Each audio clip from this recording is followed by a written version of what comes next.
Hello. Welcome everybody to our Tuesday meetup where today we have some really cool things to go over. It is when to hire help. And I'm Joe Delle. Here's Jenn Delle in the house. Give me a little wave, hon. Hi. And we're going to share with you some of the things that we've learned along the way, a lot of our trial and error, a lot of things that we've paid a lot of money to learn from other people and learn from their mistakes and some of their wins too. And so that's what I'm super excited for today. Yeah, A I lot think of you do. the main goal is to make it not as daunting, because I know that when we were looking to first hire, it was kind of like, well, how do you do that? It sounds kind of scary if you've never hired somebody. So we really want to kind of like peel back the curtain and just kind of share, like, it's not as scary as it seems. And we're going to give you some tips to make it rock with the right people. Right. And the key is having the right folks on your team. And then when is that time to hire, right? Because we always wonder. So I guess I'll give you a brief history of us, and then this could help give you some insight. I've been doing this for over 20 years. I've seen a lot of things in my 20 something, 22, 23 years experience. I've learned a lot along the way. Jenn has been in the game now for 15 years with me, but bought real estate before me too. So it wasn't just, while with me, but doing it all yourself can be very daunting. And then you get to a point where you just feel like, well, what do I do first? Right. And there's a lot to do. And then you think about it's time to hire somebody. So what does that look like? So when we started doing this all on our own, we were buying one house a year, sometimes if that. While I worked full time, Jenn had a full time job. Jenn leaves teaching, decides that she's gonna be a stay at home mom. We're gonna raise a family together. So we're married, and I had a great job. She walks away from teaching and decides to be basically like kind of employee number one. So while I was at work, she was the one handling a lot of the taxes, the bills, and things like that. So what does your first employee look like? Usually it's a loved one, right? That's what usually the first one comes aboard, if you're that lucky sometimes, right? But that's what was really the case for us. And then when we decided we were going to years later go full time, we met with one of our coaches who was really impactful for us. His name is Nate Armstrong. Very, very smart guy. And he told us basically the thing is, he's like, you can't do it all on your own. And if you're looking to really scale, you need to get some people on your team. Literally, I think as we hit end that Zoom call, we both looked at each other and we're like, fine, it's on. And I think we both started like texting people within like 60 seconds after that call. And I remember it very clear when we had that, we were sitting and the conversation we had, and, we were spreading ourselves too thin. Jenn was doing a lot of work. I was too. And it gets to the point where it almost not becomes enjoyable, but you don't have time to stop and smell the roses. And that's a difficult thing because you could get caught in that web of just constantly running and never enjoying the process, right? And it's about enjoying the journey. So that's what's fun. So having the right people on your team is crucial. So once we decided that we were going to hire, what did that look like? So the first people that we hired for us, I think the first one was my cousin, family, right? And I will warn you, that is a gift and a curse, hiring family. Sometimes it can be wonderful. Sometimes it can be very difficult working with family, right? But it's something that I will tell you. I'm not saying don't work with family, but you have to remember, if it doesn't work out, you don't want to be like at Christmas dinner, like, oh yeah, there they are, right? Because that could get funky. Thank God I love my cousin and she loves me very much. So that was never the case, but obviously she's not working for us. She did her best that she could at the time, being a single mom, not single, but her husband was working a ton. So it felt like she was single, while she was home raising little ones. But she did the best she can and helped us out quite a bit. But what we realized was, if we're going to scale our business, we need to have other people help us in areas that they can help us in. I really think that some of the things that we've learned along the way that we're starting to do a lot recently is document every process that you're currently doing. Document every single, and it's daunting because Jenn yelled at me last night nicely. But she's like, you got to start really documenting every little step of what it is that you're doing. So then you could have somebody else help you with that, right? And that was the key, because so many times she'd tell me before, just video. And I'm like, fine, I'll be doing it so quick. There won't be time, right? And I've already got it done, it felt like. And then here I am having to continue to do the same thing without it documented. And when the new person wants to learn how to do something, it's not documented. And now what? Am I still doing it? Am I having to reteach it? Or should I just slow down, like my wife said, take her advice and listen to my wife? Yeah, I'm going to admit it, guys. You got to do that sometimes. But slow down and actually document what you're doing, the processes. So then, therefore, you could actually have somebody help you with these. Start narrowing off some of the things that you could have other people do for you, right?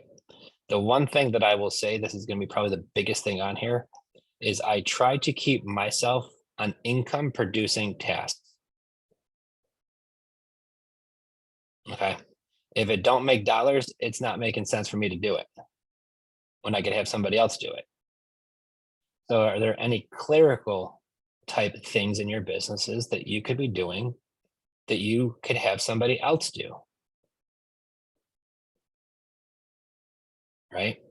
So for me, we hire VAs. We find VAs overseas for $4-ish an hour.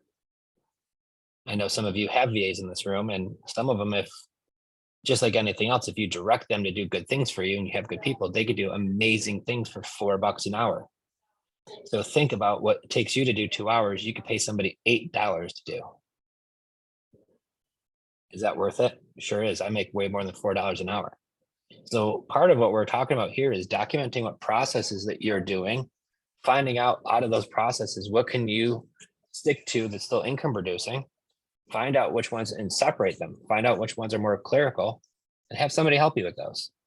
Have a VA help you, right? So part of our journey of hiring the very first is we were bringing on folks for helping with dispositions, right? We had some properties under contract. We had some properties that we own, and we were looking for rent to own tenant buyers. And we would tell them, if you find us a tenant buyer and help answering all of these calls and all of these messages, here's a script of what questions to ask them. That was a very first step for us getting some help.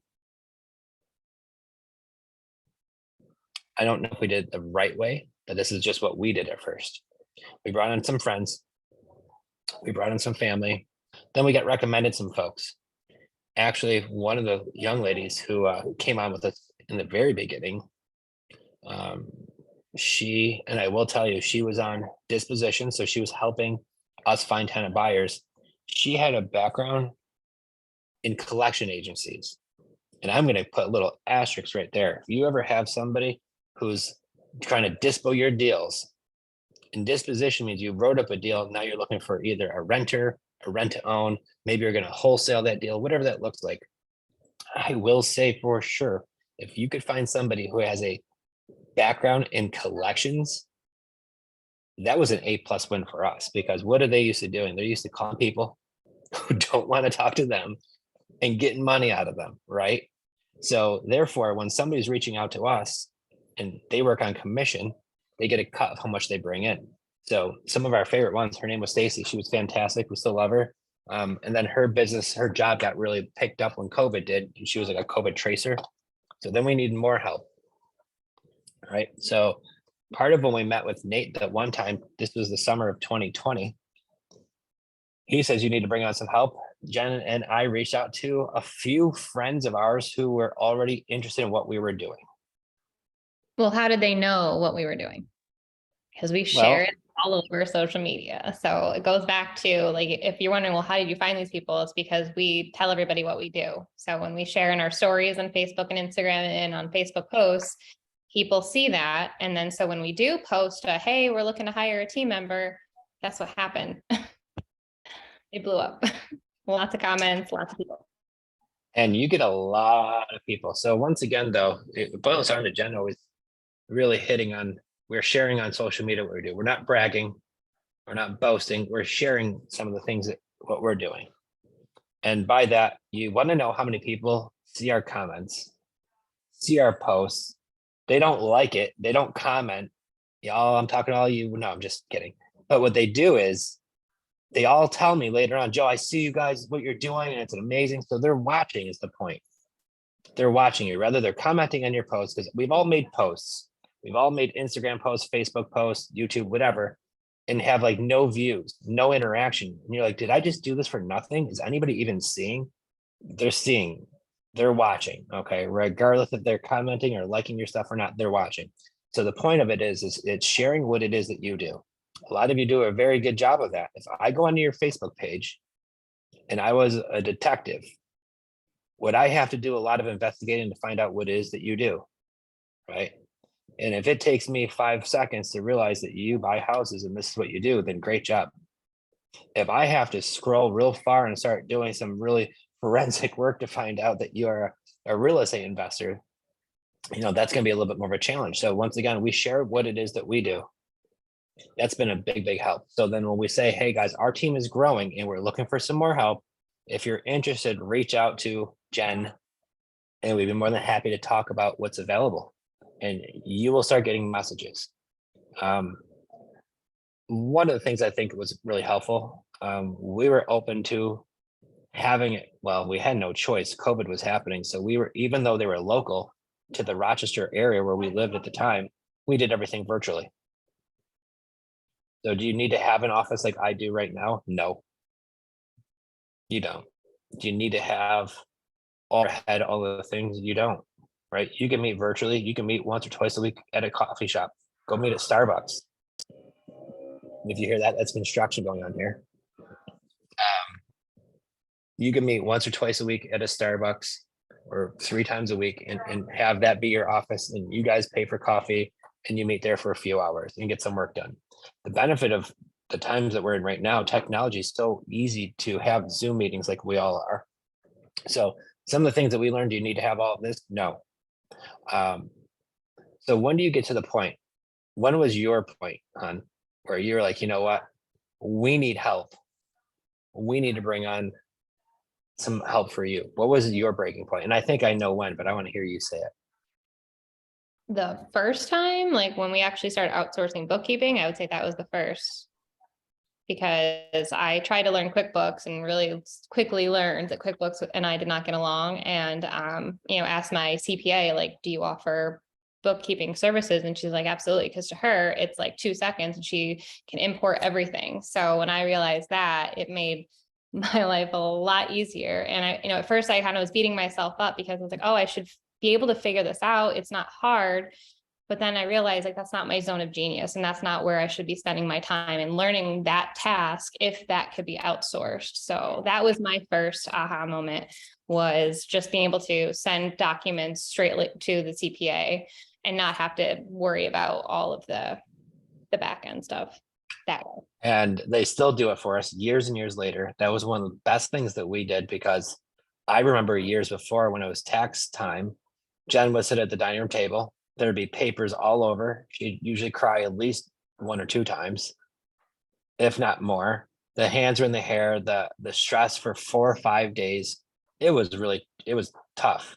And then we hired a bookkeeper for basically, it's almost like free. It's peanuts, because once again, it's a clerical task, right? It's a clerical task that they're doing. They're keeping the books for us. So now when we do tax season, it's like almost like a high five. I can't believe it was done. It's almost like eerie, because it's not this big, huge, crazy thing like it used to be.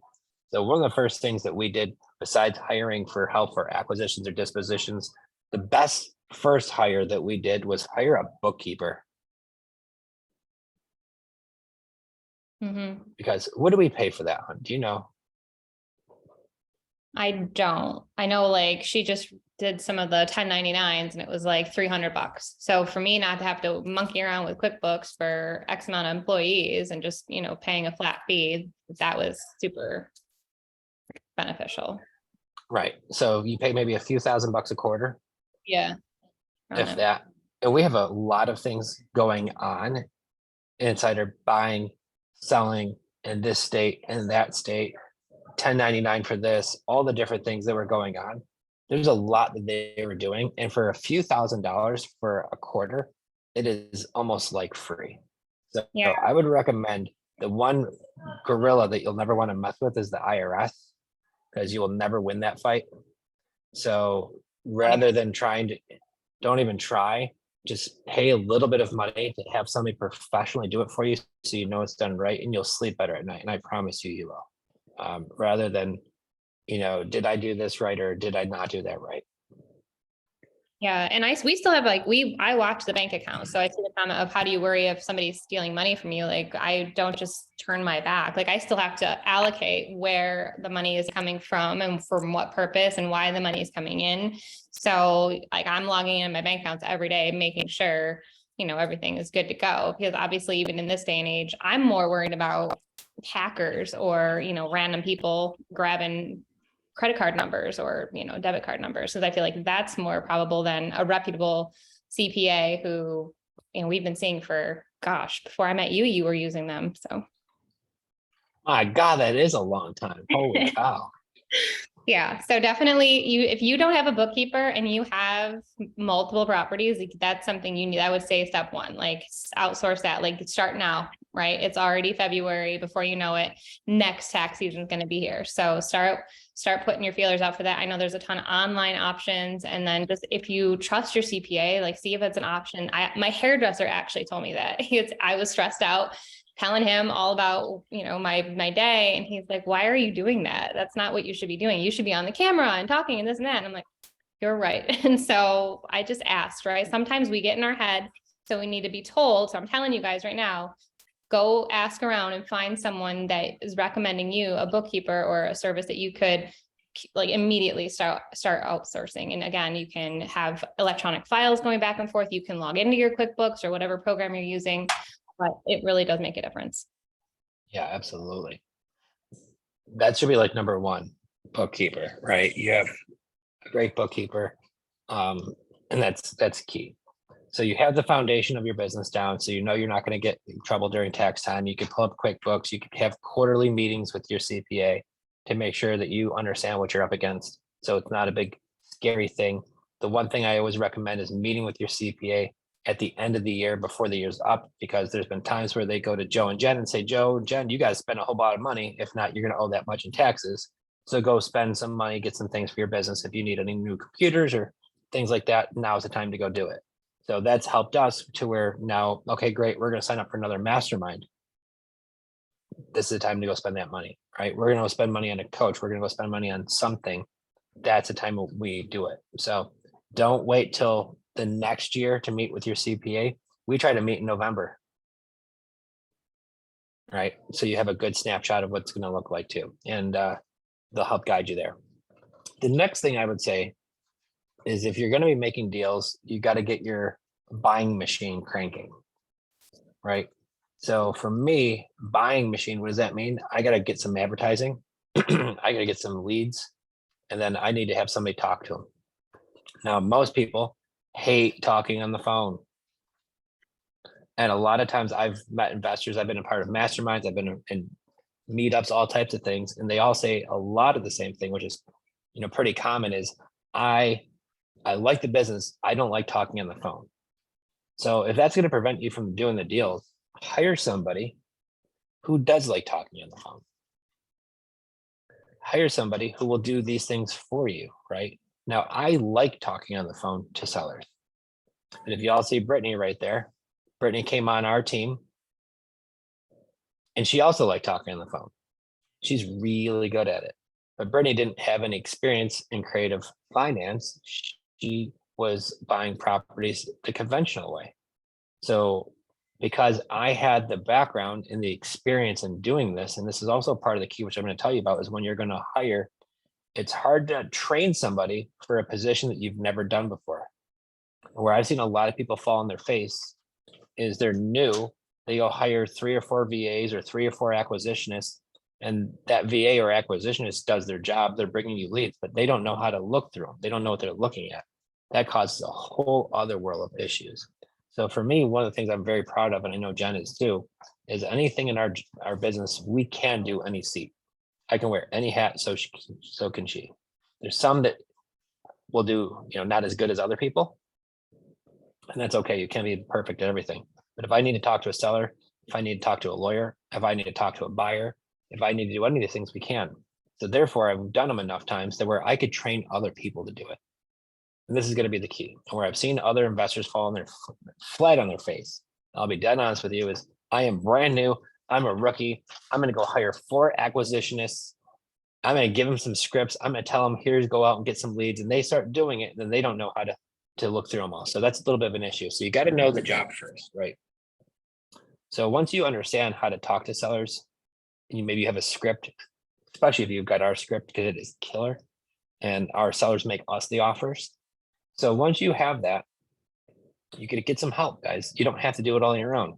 So if your Achilles heel is I don't like talking to sellers, you could hire a VA to do it. Now there are some VAs, and you're going to want to test your VA, right? You're going to want to see how they sound on the phone. You want to make sure if they work in another country, that they're actually doing the job, right? So there's things called KPIs.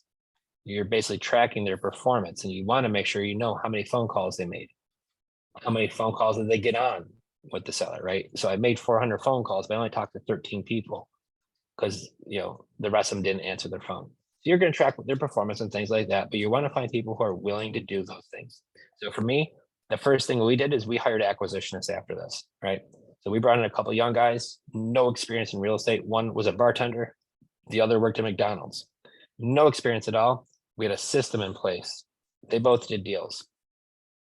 The third person we brought on was Brittany. Girl was slinging deals non-stop, right? Why? Because she had the right attitude. The other thing I'm going to talk to you guys about too is when you're interviewing this person, how does the tone of their voice sound? And I'll give you a good example. I went through this Starbucks drive-through yesterday with my daughter. The girl taking our order sounds like we were like bothering her, right? Welcome to Starbucks. What can I get you? And to the point, I looked at my daughter, I was like, how did she sound in the drive-through? And my daughter, who's 10 years old, could pick up on this and say she sounded very much like me. I was right. So when you're looking and you're talking to a seller, you want to listen to who's going to be talking on the phone for you. So I said, so let me ask you a question. We have Lexi who works in our office. When you talk to Lexi, how does she sound every time? And she was like, she sounds like bee, bee, bee, bee, bee. She did like one of those in the car. And it's like, it has to do with the tone, right? So when you're talking to your maybe acquisitionist or somebody that you're interviewing, that's going to be directly talking to your sellers or buyers. The one thing that I look at, I don't care about experience. My old boss taught me a long time ago, if you have a good attitude, a good work ethic, I could teach anybody. But if you could be the most experienced person in the world, and if you got a bad attitude, you're not willing to work, I can't help you and I won't work with you. So for me, I'm not really looking for experience. I'm looking for somebody who's got a good work ethic, hard worker with a good attitude. And for that person, the sky's the limit. So you might be thinking right now in your head, who do I know that sounds like that? Because I know at first for us, we were thinking, do I need to find somebody who's got a lot of real estate experience? Or they want to be a real estate investor? They don't have to have any interest in real estate at all. And I'm not going to pick on Lexi because she's sitting right next to me. So I'm going to be very nice, but she started with us in December. Beginning of December, she didn't even know what Zillow was. Had no clue what Zillow was. Now she's all on it all the time, right? Had no experience in this stuff, but she had a great attitude, hardworking young lady, ready to conquer. So these were the things that I constantly will look for with that. When we recently hired our dispositionist, he's 18 years old. He's got the cutest little baby face. You wouldn't think he's 18, but he's 18 years old, fresh out of high school. He has a great attitude, great smile. He is always wanting to learn. Every single time that I say something, he is like a sponge, always observing. So he's obviously eager to learn more. So for the kind of person who's just looking for a 9-to-5 job, I'm not saying that they can't work out well for this, but somebody who's going to look for a little bit of more of an upside too has been really helpful for us. Somebody who wants to have a job where the sky's the limit is key. Where if you feel like you're going to hire somebody and they're at a dead end position, they're not going to last usually very long. Right? If you're going to hire somebody for $15 an hour and they're going to work for you Monday through Friday, and I'm not saying that's never going to happen, but I try to think of longevity. I'm gonna be putting time in these people. I'm gonna be training these people. Jen's gonna be spending time in there. We're gonna send them to training. And if this is the point, you want to think of the long-term plan. So we also base our pay plans accordingly. Right. And we're gonna dive into a little bit of that too. But we do give our team a salary with commission based as well. And the thing I love about commission based is I've been a commission literally my whole life. I don't think I had like 1 or 2 jobs where they were hourly. And that was in the very beginning. Everything I've always had was been commission based because for me, I always felt like if I'm working my tail off, I should get paid more than everybody else. If they're slackers and they're not working like I do. And if I'm making $15 an hour and I'm kicking butt every day, and the person next to me is totally a slacker making the same amount of money per hour, I just don't feel like I'm in the right position. So for me, the point that I love is the sky is the limit. And as much as you're willing to put into it, you're going to get out of it. And it's just like gardening. You got to get good at planting in the spring or begging in the fall. Right. So I'm very big on planting in the spring and putting in that work, knowing that I'm going to reap the benefits of that. So mistakes that we've learned, I'm going to go over that too. Why I see Jen's got this little tiny smirk on her face. You make a mistake. Well, you learn the hard way. So one of the first things that I've definitely say is that when you hire family, you tend to either take a little bit of easy on them or they take advantage of you. And I'm not saying that's going to always happen, but I know if I were to hire my mother-in-law, she's not on here, is she? Right. Okay, good. Just making sure. No, if you're on here, I love you. Not, You might watch a replay. she might watch the replay. But for an example, we were to hire my mother-in-law, and all of a sudden, this isn't working, and she doesn't want to do this and that. You try to accommodate that person's needs. Sometimes overcompensate, right? So hiring family can be very difficult. You're talking to somebody who's had to fire my own family before, many times. So I generally do not hire family. And I'm not saying that you can't, because I'm going to hire my son and my daughter. My son is already on board. He and I are like partners already. My daughter, I'm still trying to get her to do some graphic stuff for us, but she says, beat it, Dad. Not interested. I'd rather make wolves. But the second part of it too is hiring friends. This could always be a slippery slope because the first 2 batches of people you generally hire are friends and family. And the thing is, for me, is what I always worry about is if it doesn't work out, are we still going to be friends? Right? Is that still going to be my family members? Yes, it will be. But I don't want to lose a friendship over a job. Right? And that's what's really important. So pick wisely would be my best recommendation, because money and blood don't mix usually. So now where do I go outside of that? This is where Jenn said earlier, because we share on social media what it is that we do. And we put up a post saying that our team is growing and we're looking for some help. Well, even before that, we had 2 people waiting in the wings, the pizza delivery or McDonald's and the bartender. And we didn't even put 2 and 2 together until I'm like, I've got people who want to learn this. They wanted to know what we were doing. And so, really kind of taking a step back and realizing we had people that we didn't even have to put out a post at first. And that's how we found them, because you had a referral, and this other person just randomly reached out because we were posting about how we bought houses and all of that. So. Yeah, you'll have people reach out to you if you're just sharing what it is that you're doing. And they'll be curious about it. So I like hiring.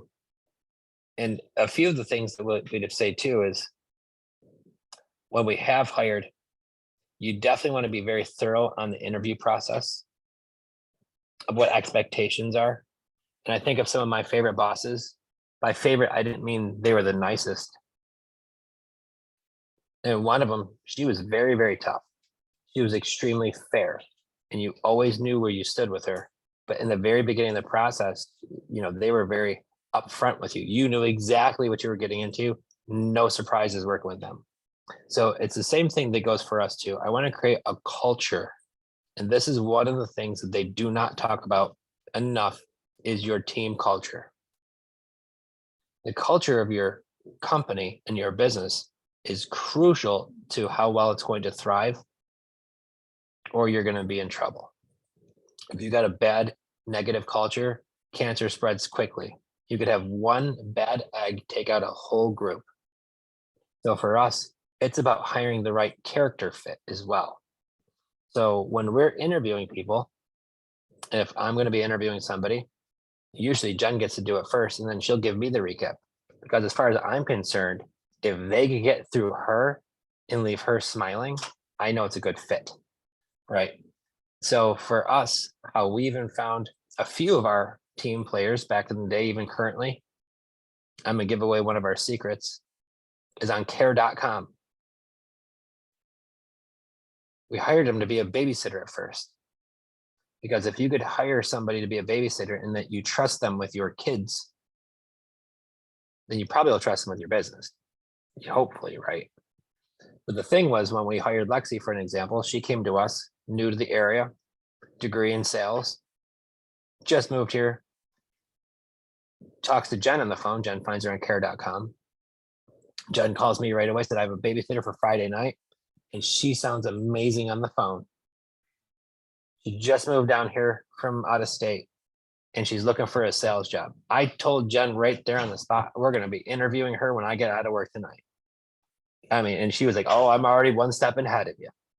So when we got home that night, our acquisitionist did not know she was being interviewed for this job. And I asked her, you're done with school and all this and that, you moved to the area. And she kind of told us about her and her background.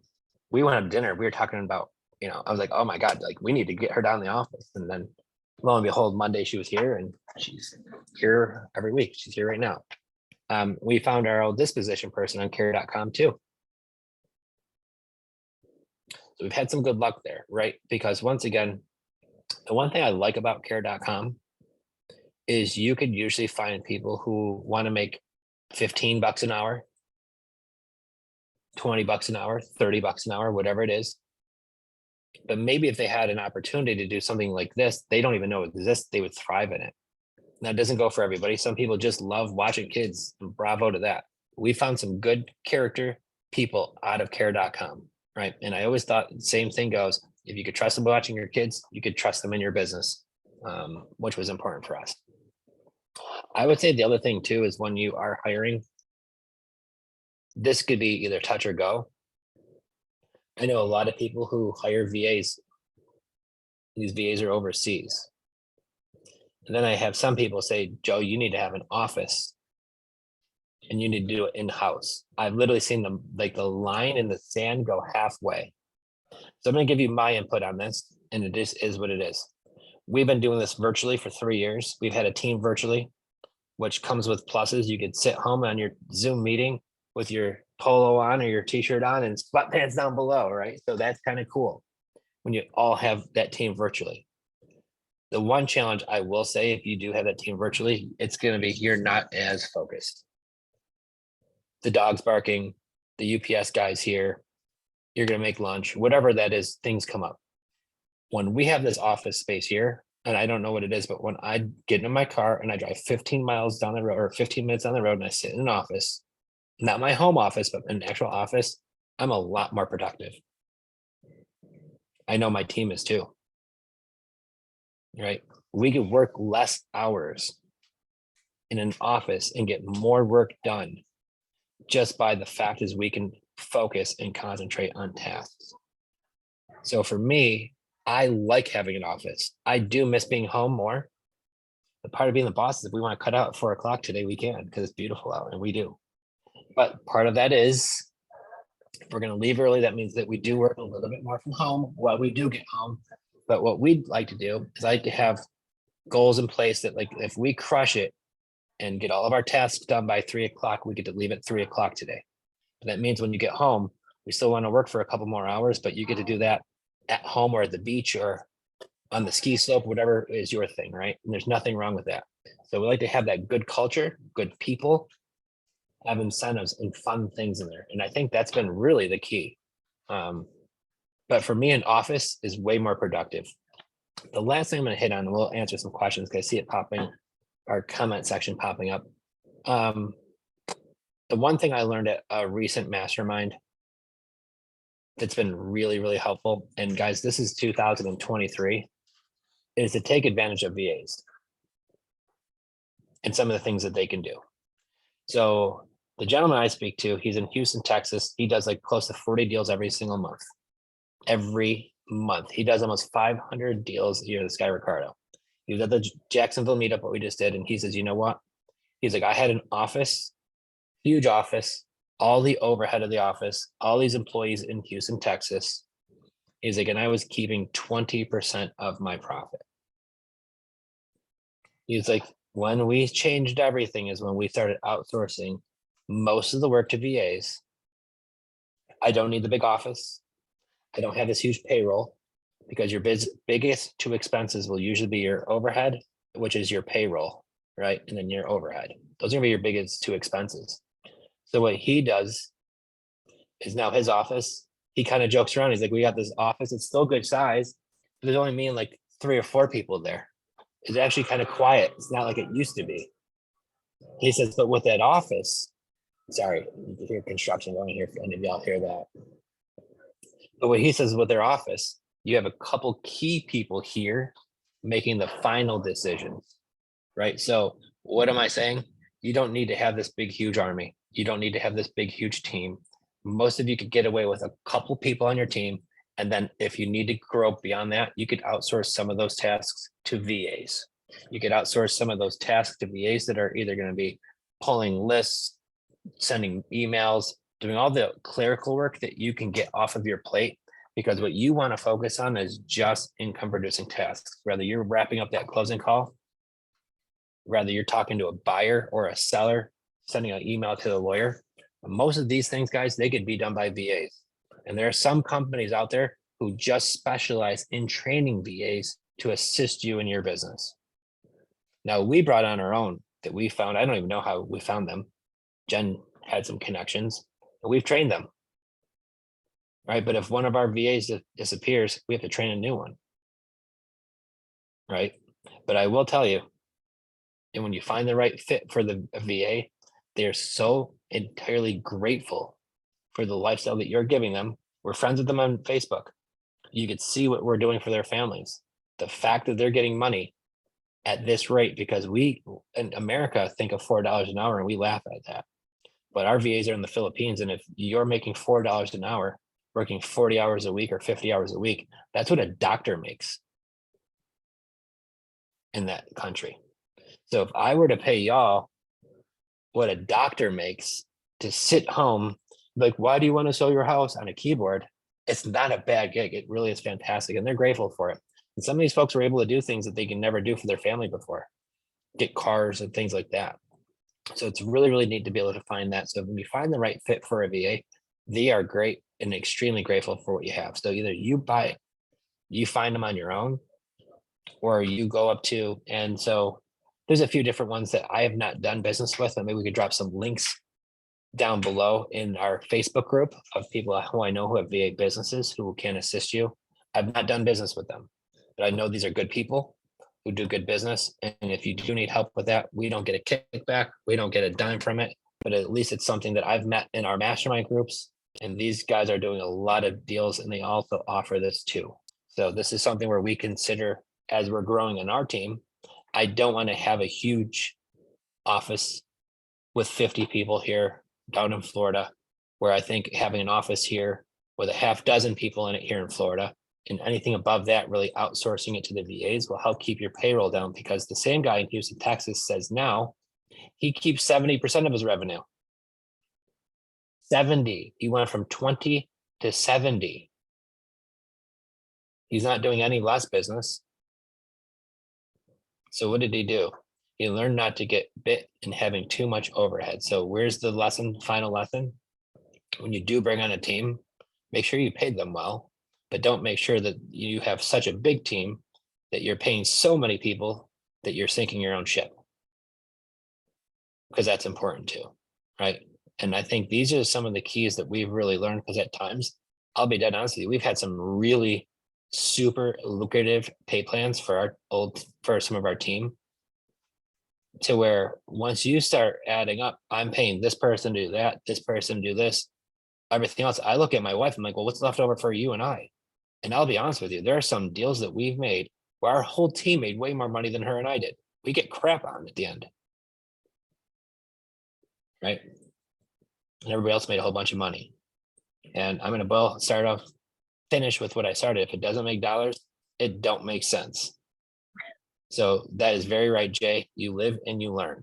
So it's about keep doing what's right for the business. Because without the business doing well, nobody else will. So business is first. So these are the things that we've learned that I wanted to share. And I've been thinking about this a lot since we knew about this event, of what was happening, of what is it like to bring people on? What's it like to train them? What's it like to fire them if it doesn't work out? Because here's the last bit of advice, and I keep saying it, last bit, but I keep thinking of more things.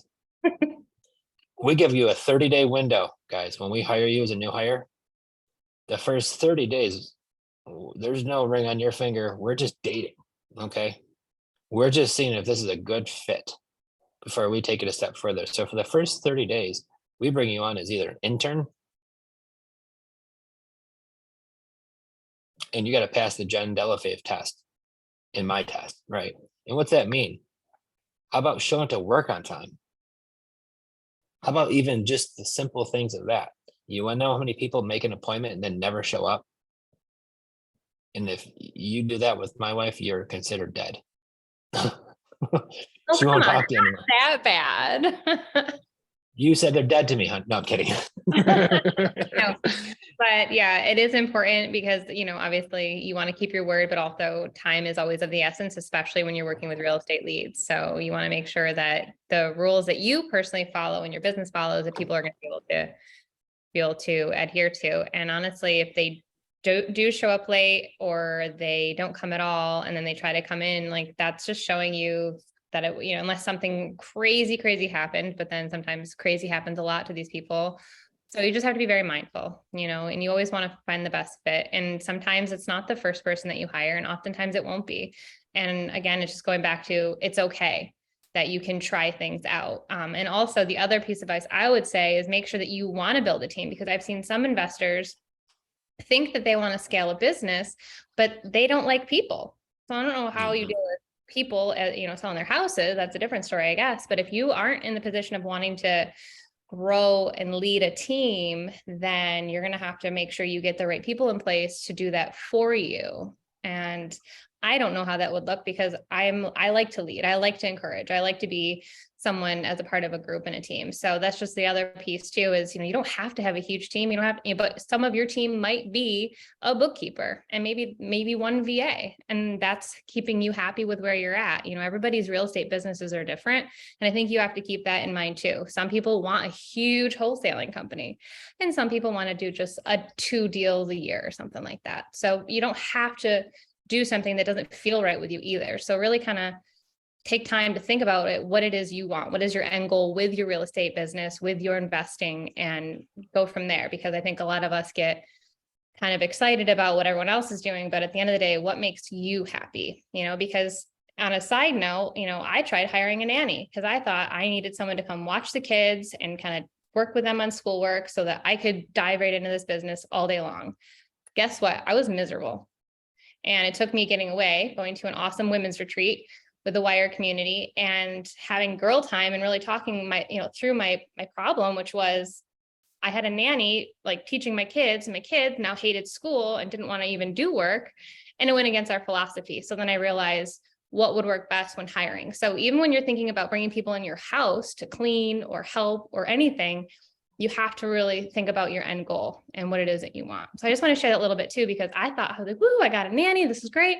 Hated it. Absolutely hated it. Joke and a test. She definitely was not happy with that. Yeah. So yeah, and you're right. You want to definitely make sure that you are feeling what's good for you. Yeah. The other thing too, I would say, when outside of real estate, when it's time to hire, are you still cutting your lawn? Right? Are you still cleaning your house? Are you still doing some of the things that you're grocery shopping? Right? Now, don't get me wrong, everybody loves the Winn-Dixie, but you know, the thing is there's other tasks that you are probably already doing in your life that you could pay somebody else to do. We don't cut our lawn. We clean our house, but we have a house cleaner, right? We have somebody who does the pool. We don't have to do any of these things. And the thing is, if I were to spend between all of those tasks 3-4 hours a week, what can I be doing on income producing tasks for those same 3-4 hours, right? That I'm paying somebody to clean our house, to mow our lawn, to clean the pool. Cleaning the pool takes a half hour, 45 minutes. That's the point where I'm sitting there making closing calls while I'm watching the guy clean our pool. Right. And if I could strike up one deal like he's cleaning the pool, it pays for all of that and then some. So it's not just about hiring employees for yourself and for your business. It's about getting away from some of these daunting tasks that we don't love, that we do around the house, that we could have other people do for less. Amazon is great, right? You could have things delivered. Technology is so awesome now, guys. If you're not using Instacart, and the ones, and I'm going to tell you, and this is the thing that we share with Jen all the time. If you ever heard of Sharper Solutions, Gary and Susan Harper are absolutely amazing. We hired them to be our business coaches last year. They come to your house, they come fly out. And it was the most amazing thing that I saw while we were there. Susan, the wife, says, "Hey, we're ordering Starbucks. Just click on my phone what you want." We clicked on her phone, Starbucks. Short time after, knock on the door. Susan says, "I'm ordering groceries." So if you hear another knock at the door, that's the groceries that are here. While we're in training, knock, knock, knock, groceries are here. "Hey guys, we're getting lunch. Click on here from what you want, bonefish grill." She clicks on the phone what you want, knock, knock, knock, lunch is there. She's gone to Starbucks, she's gone grocery shopping, and she ordered lunch. And she didn't move 5 feet. So now when Jen comes to me and says, "Hey, what should we do here?" I says, "What would Susan do?" And she's like, "Oh, you're right. She'd probably do this," right? So this is where I kind of think of when I sat there. For me, I learned a lot during that meeting, but part of what I learned wasn't even about the meeting. I watched how they handled their life.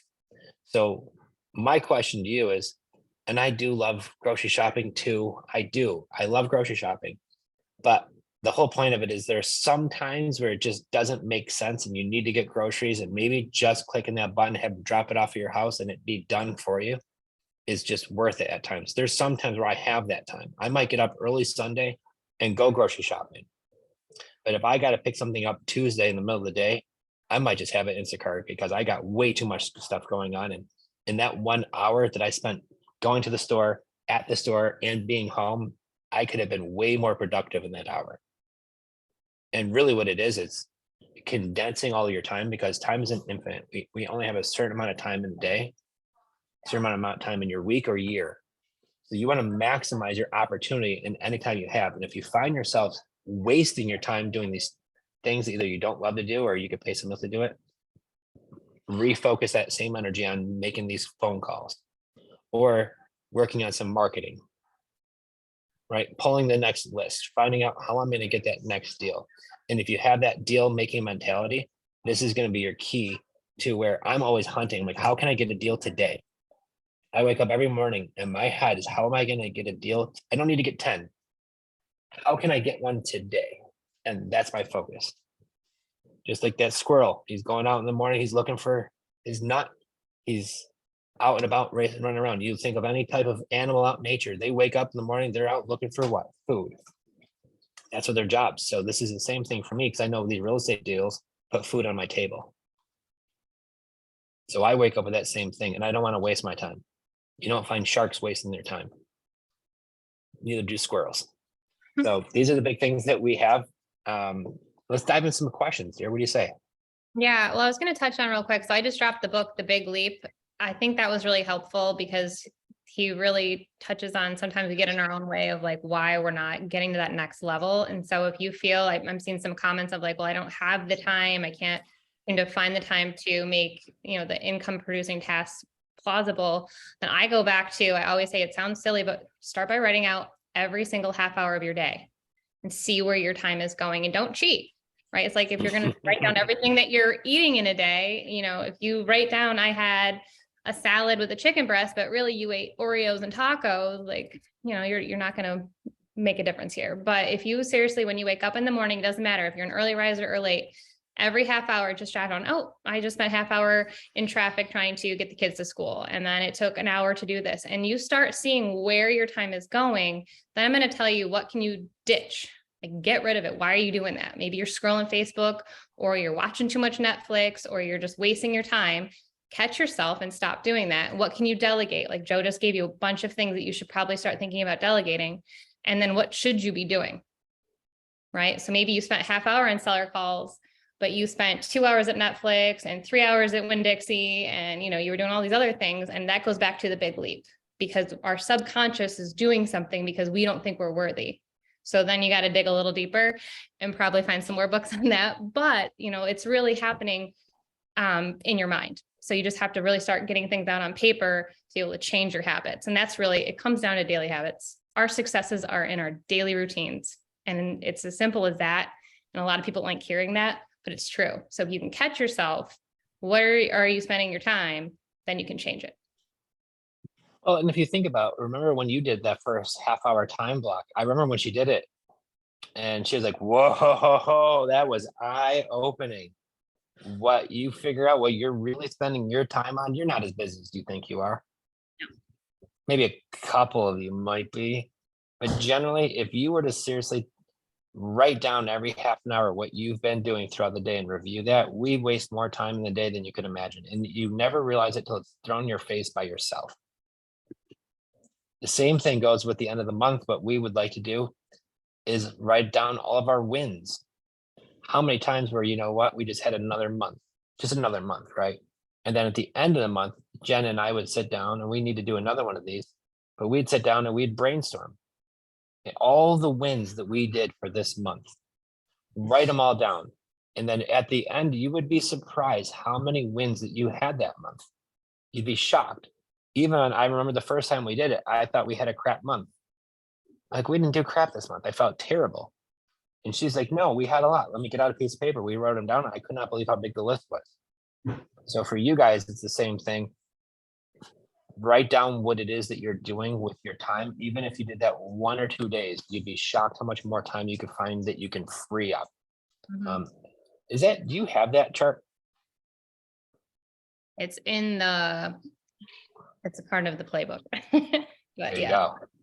Maybe I'll drop one of them as a freebie, maybe, because it's pretty simple. But yeah. And you may have seen my son walking by, delegating, right? Did they fold the laundry like I do? No, but guess what? The laundry's getting folded, child labor. So, put the kids to work, put your family to work, delegate, and then reward with something. Yes. All right, go ahead. I still have another lump. Oh, he still has another lump. So go finish that. There you go.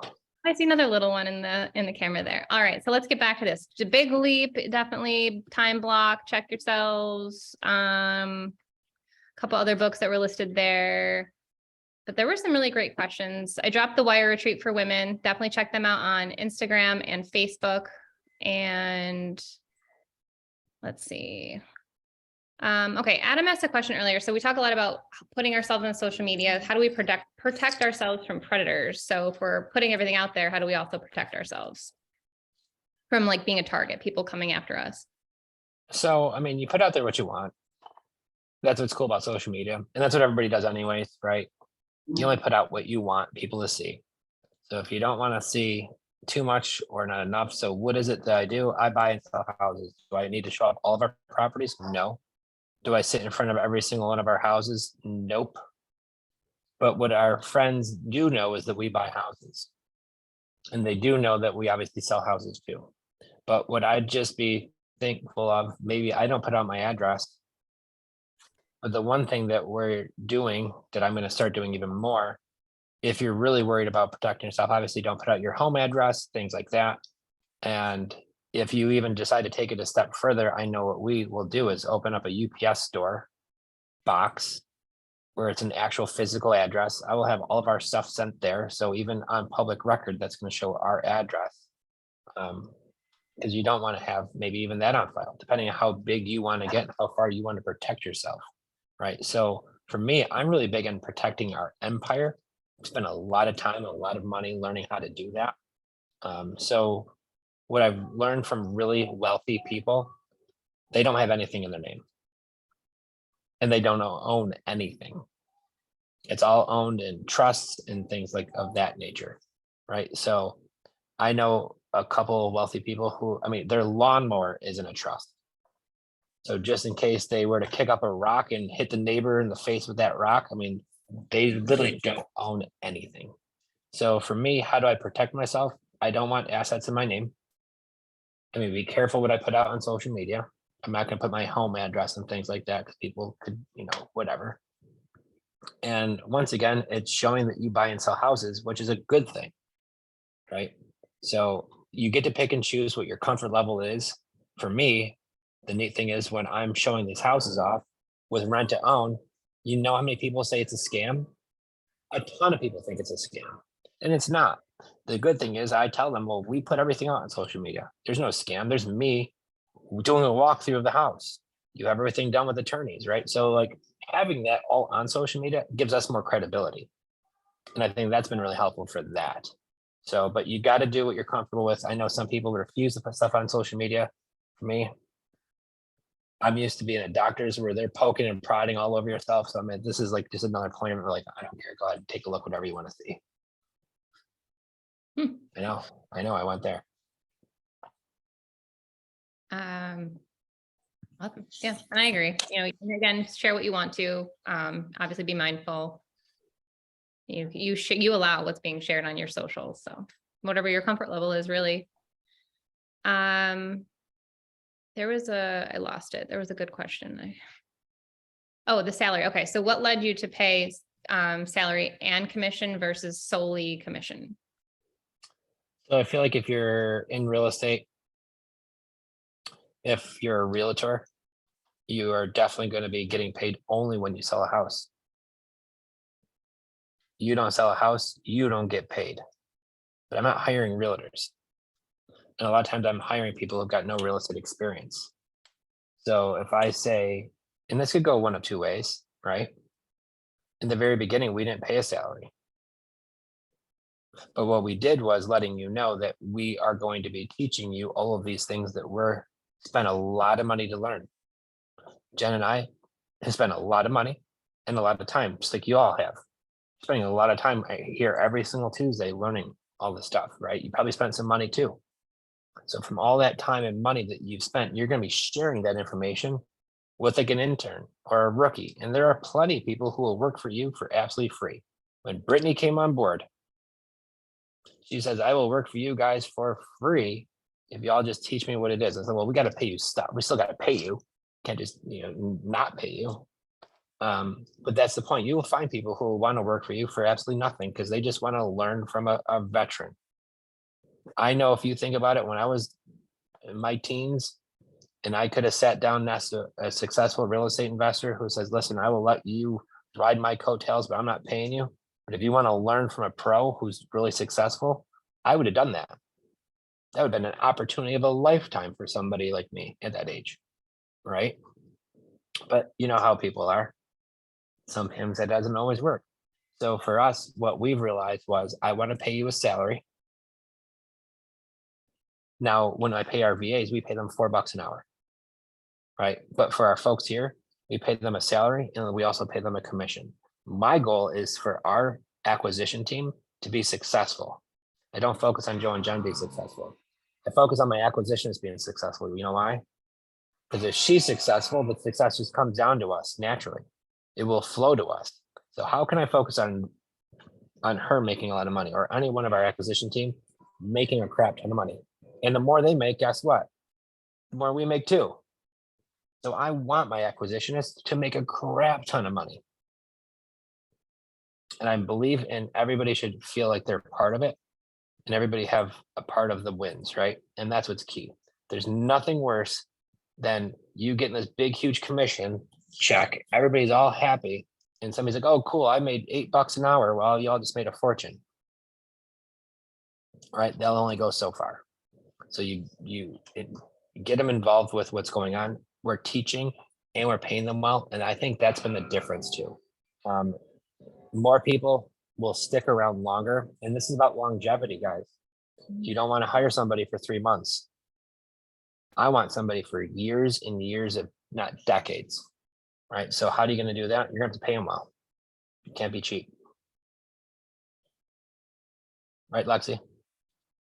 She's nodding.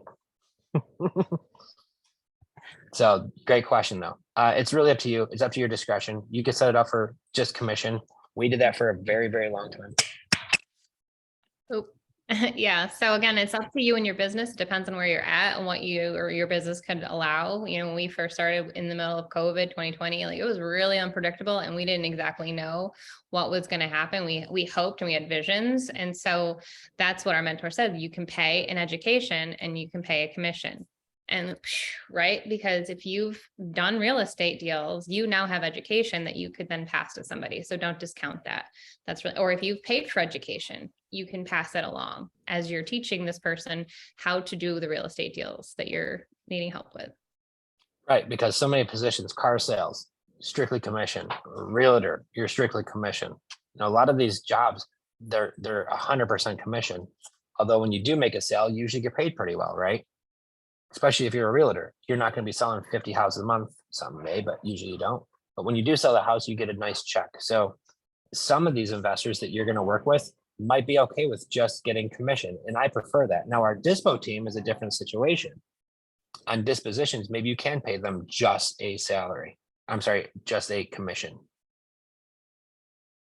Because these deals are already done. They just got to link up the buyers, right? And the more money they collect, the more money they get paid. So that's crucial.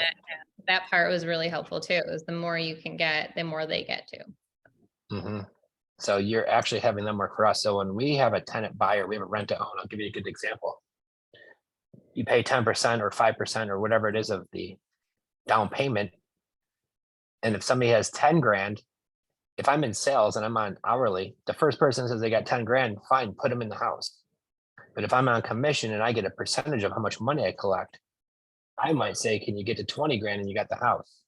And you would be surprised how many people say, yeah, I'll do that. So this is why we say, I love to have my dispositions on commission. The more they collect, the more money they make. And that's what's key when you do commissions. Very good question. So if someone we hire doesn't work out, do we worry about protecting our information and processes, and how do we protect the business? So you always want to have a non-compete or non-disclosure, you know, some sort of form just stating like for a certain amount of time in this area. So if you're only focusing on one part of a state, you know, you'd write that in. And for us, it's been, you know, kind of like a balance. Again, we're hiring the right person. So the right person will learn with us, but then also we've always encouraged and said, if you want to buy real estate, then we're going to, you know, encourage you to do that too. So it's kind of like that fine line. But it's not something that somebody can just learn overnight and run off and go do, you know, like it takes years of practice to get to a level of, you know, having everything systems and processes. So I'm going to go back to the abundance mindset. There's so many deals out there. There's so many sellers that need to be helped that we can't do them all. You can't do them all. But hiring the right person, Brittany's a prime example. We've encouraged her since day one. And now she is running her own business, and we couldn't be more proud of her and happy for her. And we've transitioned again to be able to have our office and have in-person employees. So again, goals and things kind of shift and change, but as long as you're communicating and you're open about all of that, it really shouldn't be an issue. However, I know other people in the business have had stories that they've shared before, but I don't know, karma is also a thing, I think. Oh, we were at Ron LeGrand's thing last month, and he was talking about one guy who literally opened up an office down the street from his office, ended up stealing a whole lot of his employees and taking them with him. And Ron had some very choice words to say for that person. So I understand that. However, when you do a non-compete, if you were to compete in our city, there's still so many sellers out there even if you were to do those terrible things, guys, they're not going to start taking over your business. We don't have any secret sauce. Yeah, we buy houses on terms, right? What it is. But the challenge is, this is what I've always seen, is if you hire 10 people on acquisitions and they all quit and they all going to go do their own thing, you might find one, her name's Brittany, but you might find the 1 out of 10 who could actually go and legitly do this consistently for a living and really scale up. Most of them think it's that easy until they start trying to do it on their own and realize it's not that easy, and they don't usually get very far. And the fact is, if they're wild enough to burn that bridge and go do that for you, just, that's one of those things that Jenn said, karma has always been, And, I know Brittany told me early on, she had people asking her like, well, why are you just going to like take their deals from them? Like, why would you help them? Brittany's like, why would I take their deals? They're teaching me, right? Like Brittany had a full-time job as a nurse. She's trying to leave that. So again, it's like just working with the right people. So you'll know right away within the first few weeks, even first few meetings. That's when people usually, if they're not going to work out, they trickle off literally the first week or two. Once they start having to talk to people and put in some work, and either they love it or they don't, and you'll know right away if you have a good fit. Or after one meeting, they might not show up. I will tell you too, the key that you'll notice when this starts happening is the one thing that we learned from Gary Harper and Susan Harper is every week we have a meeting. And every week during that meeting, we talk about what we're grateful for. Right. And when you have people on your team, they can't find things that they're grateful for, then it's going the wrong direction. And I will tell you that from firsthand experience. So when you have a staff and you talk about what are they grateful for? Well, I'm grateful for the opportunity. I'm grateful I made a deal this week. I'm grateful that I had this opportunity, whatever it is. Then when you start having the conversations, they don't have anything that they're grateful for. Chances are it's going to be dissolving. Mm-hmm. And as far as the commission, both acquisition and Dispo are paid commission. So it just depends on, again, your business, how you're structuring it, your pay scale. Are you paying them a weekly or bi-weekly? And then an end of the month commission. So it's what you feel comfortable, what your business can allow, how much volume you're doing, all the things. Like Joe said, you want to really make sure that you are making sure your business has enough to keep it where it needs to be, first and foremost. Anything you want to add, Britt? Not to throw you on, but I see your beautiful smiling face when looking to hire. I don't know. I guess I worked with Jenn and Joe for 2 years, I think. I met them during COVID on a Zoom, just like a random meetup, and they were doing creative deals, and I've always heard about them, but I knew nothing about them. And I asked them if I could just call them one day and talk to them, and we just kind of clicked. And then 2 days later, I think Jenn made a post on Facebook hey, we're looking for help.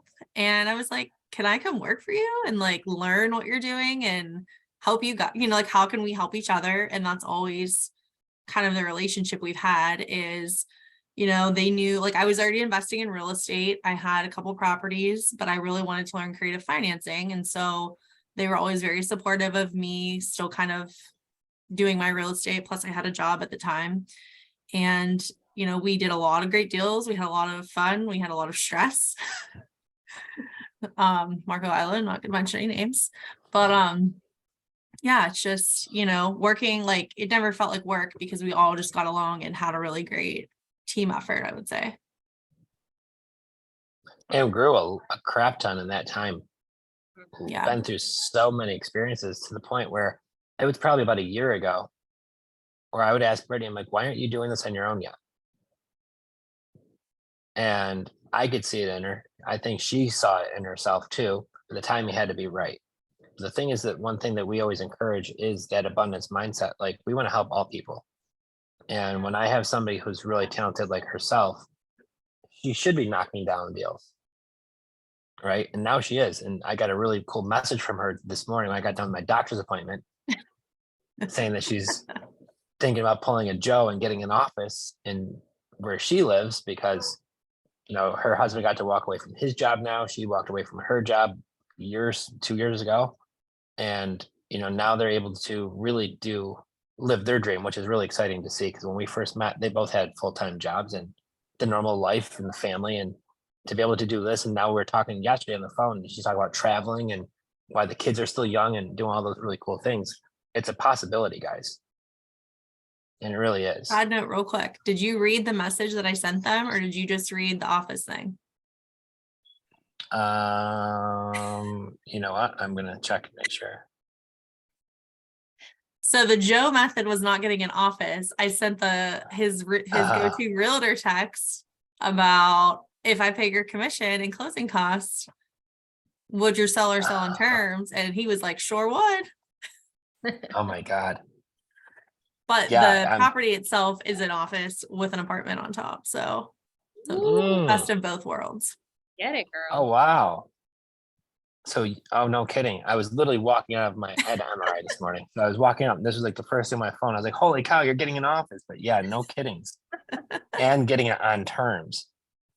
We'll see. So, well, Fingers crossed. I will tell you, knowing you, she could get that deal done. Brittany's locked up so many deals, guys. It's been absolutely amazing. And how many units did you have, or do you remember how many apartments you had before we met?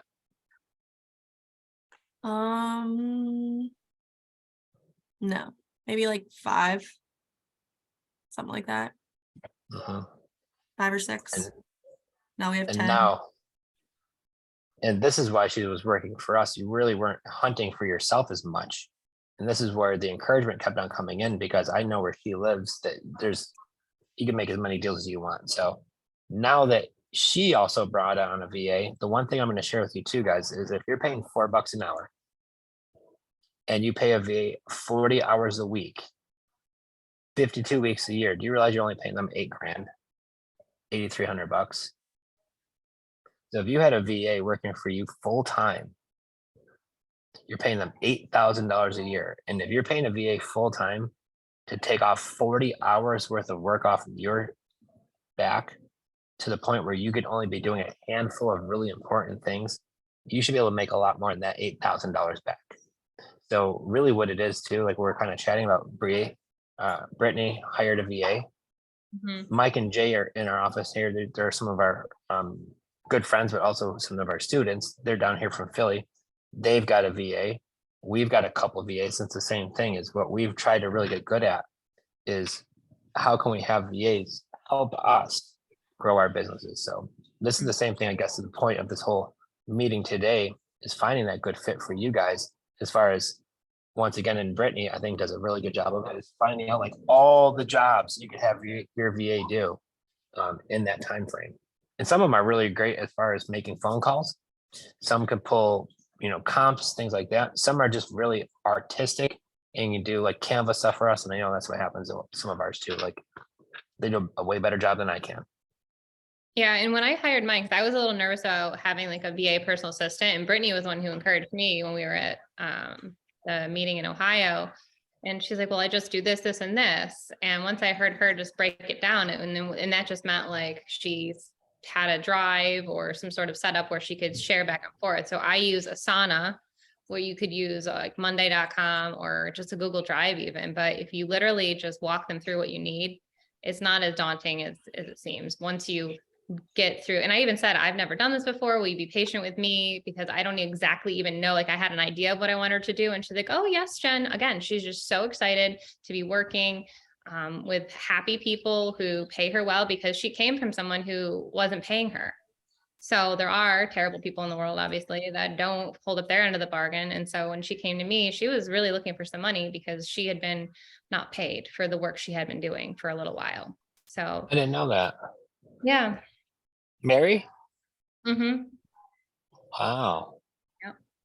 She was really, he kept saying, oh, I'll pay you, I'll pay you. And then finally, after a few months, she's like, I had to walk away, because I did an interview with her first through Zoom, and she told me all that. So I said, oh no, I never knew that. We'll definitely pay you, as long as you're doing the work. And she's right there for me. So even if I'm like, oh, can you do this for me last minute? She's there. She works during our daytime, which is her nighttime. But she's super awesome. And again, just telling them up front, like, hey, be patient. I'm kind of learning this too. And then I created the schedule. She does all of the Facebook posts for all of the buying page and the selling page. And then she's also helping with any of the creative financing stuff that we're doing as far as the playbook goes, the Canva images, like Joe was saying. So she's learning, and YouTube is teaching her a lot. So sometimes I'll just send her a link like, hey, watch this. And then next thing you know, she's recreating what I'm asking her to help with. So I'm going to give you all a heads up.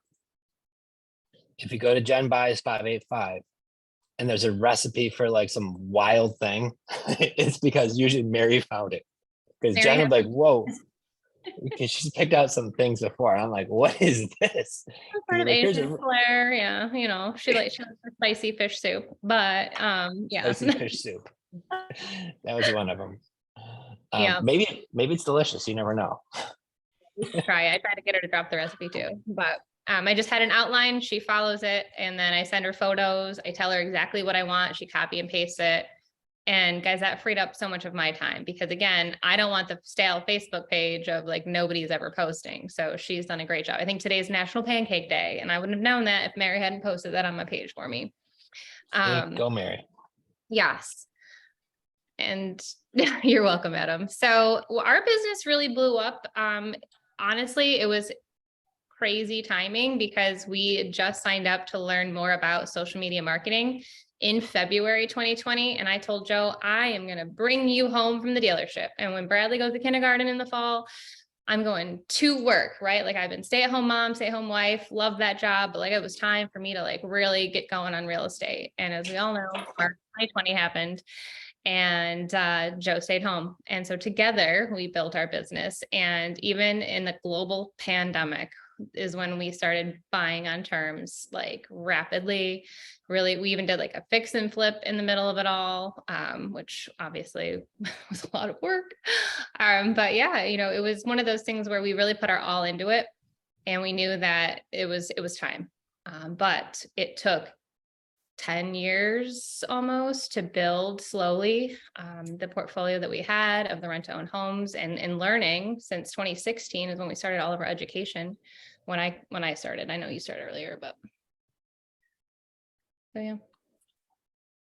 And then here we are. Here we are 3 years later, crazy. So But yeah, cool. you can hire part-time. You don't have to hire full-time. So like if the numbers scare you, just hire, hey, I just need somebody 5 hours a week, start there if you want, and see how it works. And if you love it, add more hours. If you hate it, don't bother. So, oh, we are not big shots, Jay. She's the big shot, that's for sure. You were the one who encouraged us to keep coming on camera. So here we are 3 years later. Yeah, no kidding. It been a big part of it. I was looking at somewhere yesterday, actually. Oh, morning it was. I was looking at one Facebook group in particular. And the thing I like about going to old Facebook groups, not one that we run, but it's a different one that I was advertising your house in. I type in my name and it shows me all of the posts that we've made in there. I scrolled down to 2020 of posts of Jenn and myself where we would go live every single Thursday talking about rent-to-own, talking about either that, yes, we buy houses for full price, or what it is and how we could help you. And what we would do is we would go live, and then we'd share in all these Facebook groups as we were going live. So we would get 10, 20, 30,000 views on some of these Facebook lives that we were doing, and just sharing how it is our rent to own. So I go into this group who says that our newest rent to own is a scam. And I'm like, well, if you actually go back 1 year ago, here's what I was doing, like the live walkthrough, and I shared it in your group. So, I was showing them this is an actual legit business. This is what it is we do. But I kind of asked Adam when he mentioned earlier, like, what do you put on Facebook? Like, this is why we put it on Facebook, is to build that credibility of when you see my face and I'm doing a walkthrough of the property and you're having it signed with attorneys and all the right steps. It's a cold world out there, but there's still a lot of great people who do great things. And you just want to make sure that you are that one flower standing above the rest. They know I'm the good ones doing good business. So this is a great place to share it, is on social media. And that's why we like doing it so much.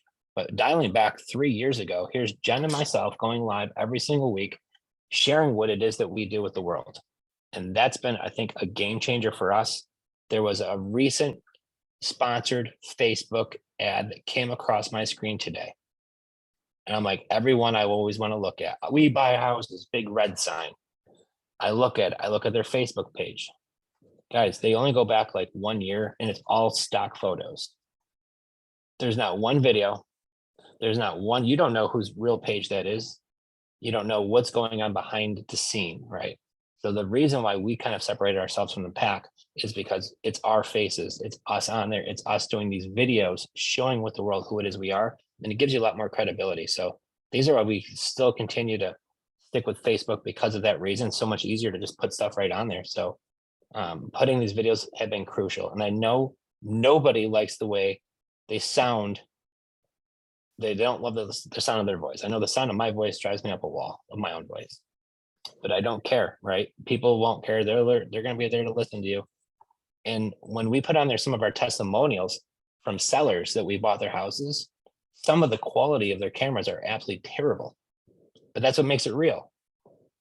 This doesn't look like it was made in a studio production, and that's actually a good thing. So some of the videos that we have from our sellers that say, yeah, Joe and Jen bought my house and they were great. Man, this video looks like crap.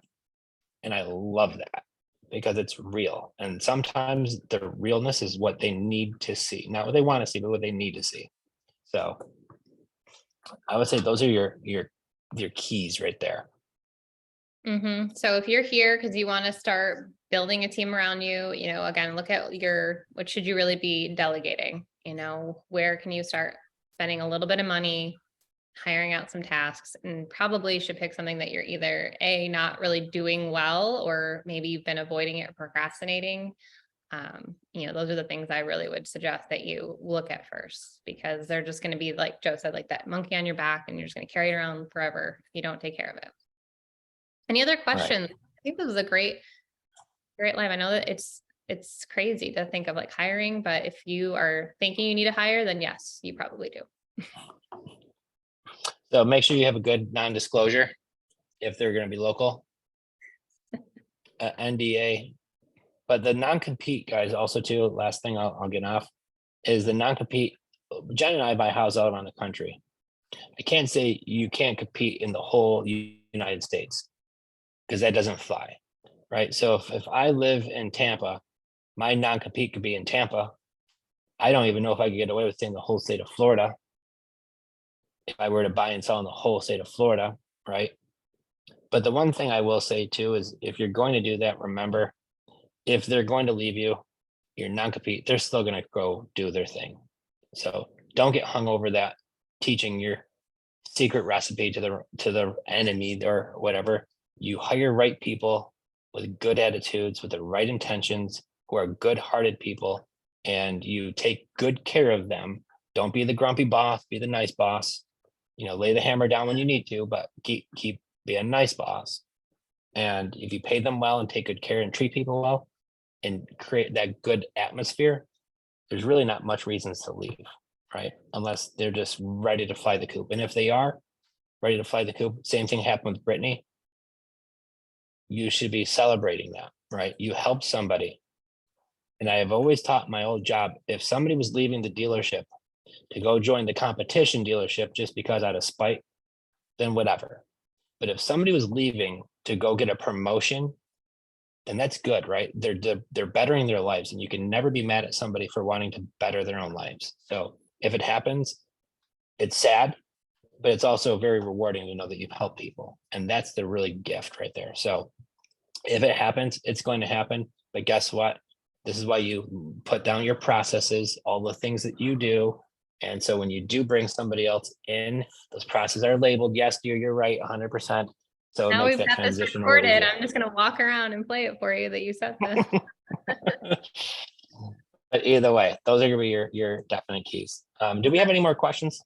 Trace, absolutely. Hire a VA to do the Canva. They're absolutely amazing. I know my VA's husband is actually looking for work, and well, they're pretty well trained at this point because they have all of my stuff. So definitely, if you need some help, I can definitely guide you in the right direction for that. But they're so talented, and some people love Canva. They really enjoy creating that stuff. And if it's not your expertise, then you should be doing what you're good at. And if it's talking to sellers and doing that income producing tasks, with yes, you do need some important, nice looking photos, but at the same time, you need deals. So find what you're supposed to be doing and then find someone else for that seat. That's the key too, is finding the right butt for the right seat, we always say. So make sure you find the right person for the right seat. And sometimes you'll shift people around. Like we had Abby on last week. If you didn't get a chance to check that out on our YouTube channel, Creative Finance Playbook.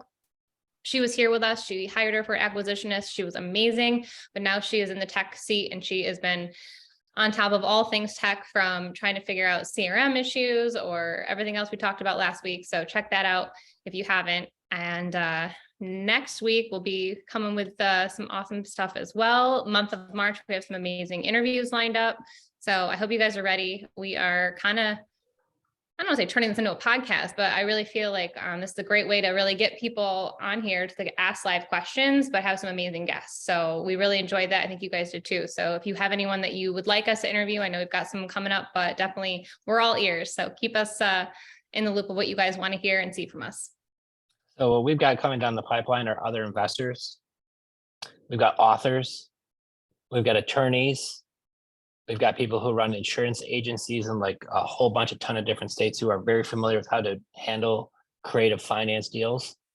So the goal of this is to bring a lot of value to you guys. I'm sure you love hearing me and Jen, but it'd be great to have some other folks on here too. They could share some things that they really specialize in. They really could bring some value to all of you as well. So we're going to have some amazing interviews coming up really soon.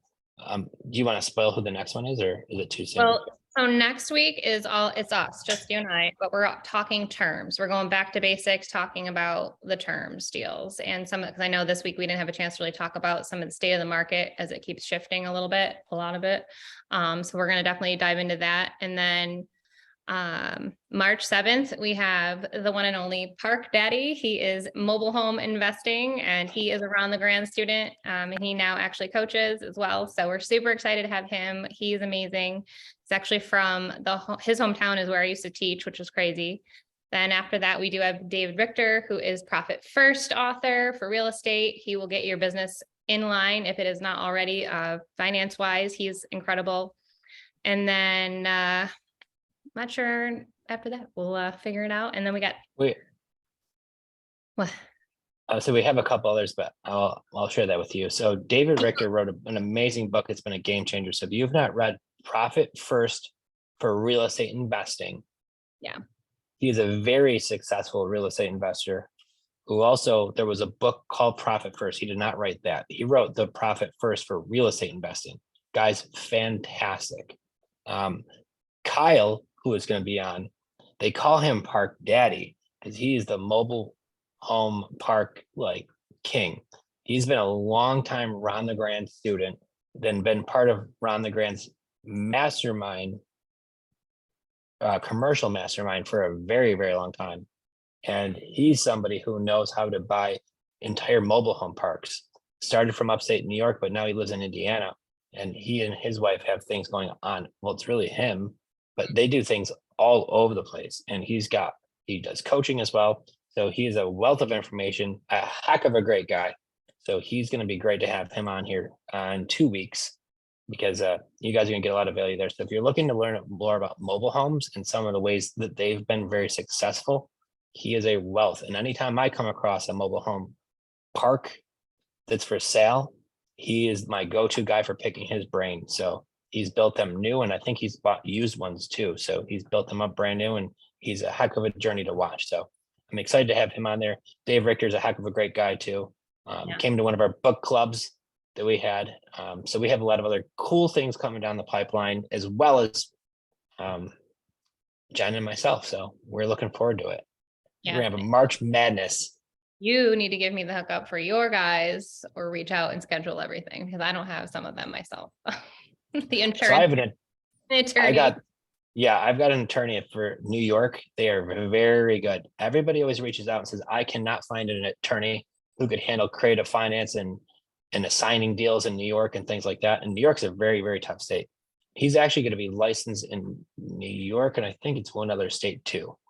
So with that being the case, we'll have him on there. Just some good tips or tricks too to look forward to when addressing attorneys, right? Like, how do we handle these attorneys? Because I'll tell you what, you have a great attorney or a bad one that can make or break your deals. So having that kind of on your back is super helpful. So we're excited for that too. And insurance, if you want a subject to deal to go backwards, you know how it goes. You don't make the payments or you have bad insurance.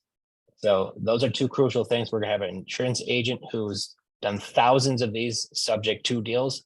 And I think 35 different states they're able to insure properties in, and their setup process was A+. So if you guys need help with that too, we do have that coming up in the next few weeks.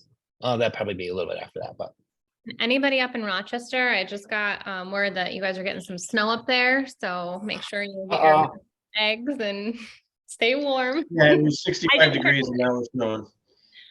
I just turned on the air. Oh, I did see Mike had a quick question, honey. Do you have one more minute? yeah, sure.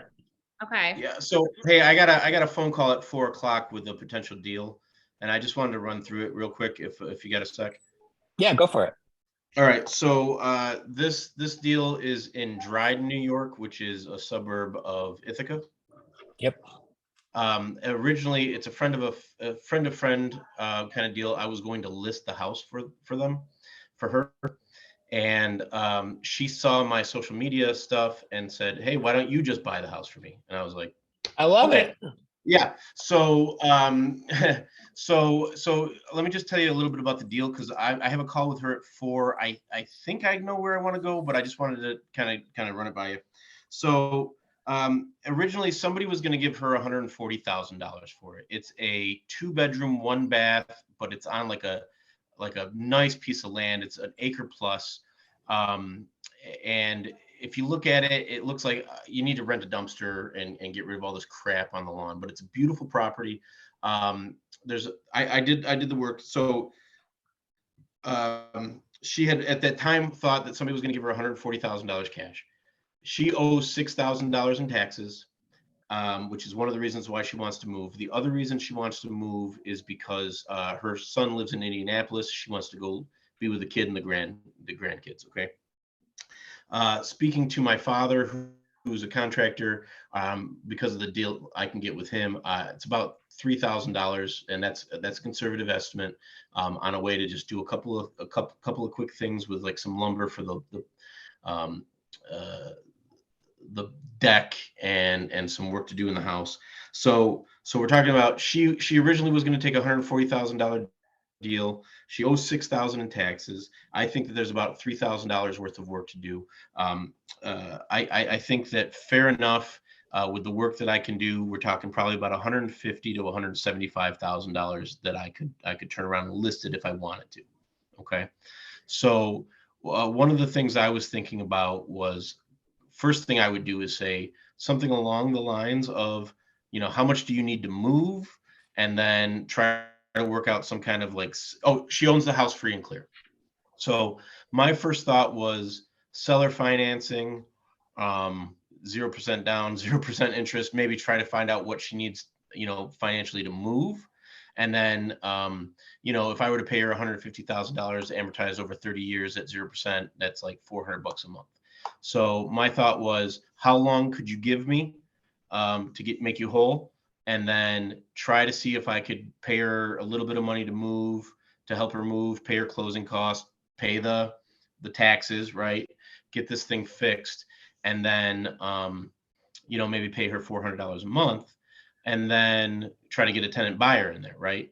Call that $150,000, $175,000, try to get about, 10%, right? $15,000 down, maybe $1,200 a month. So that was the tact I was thinking of.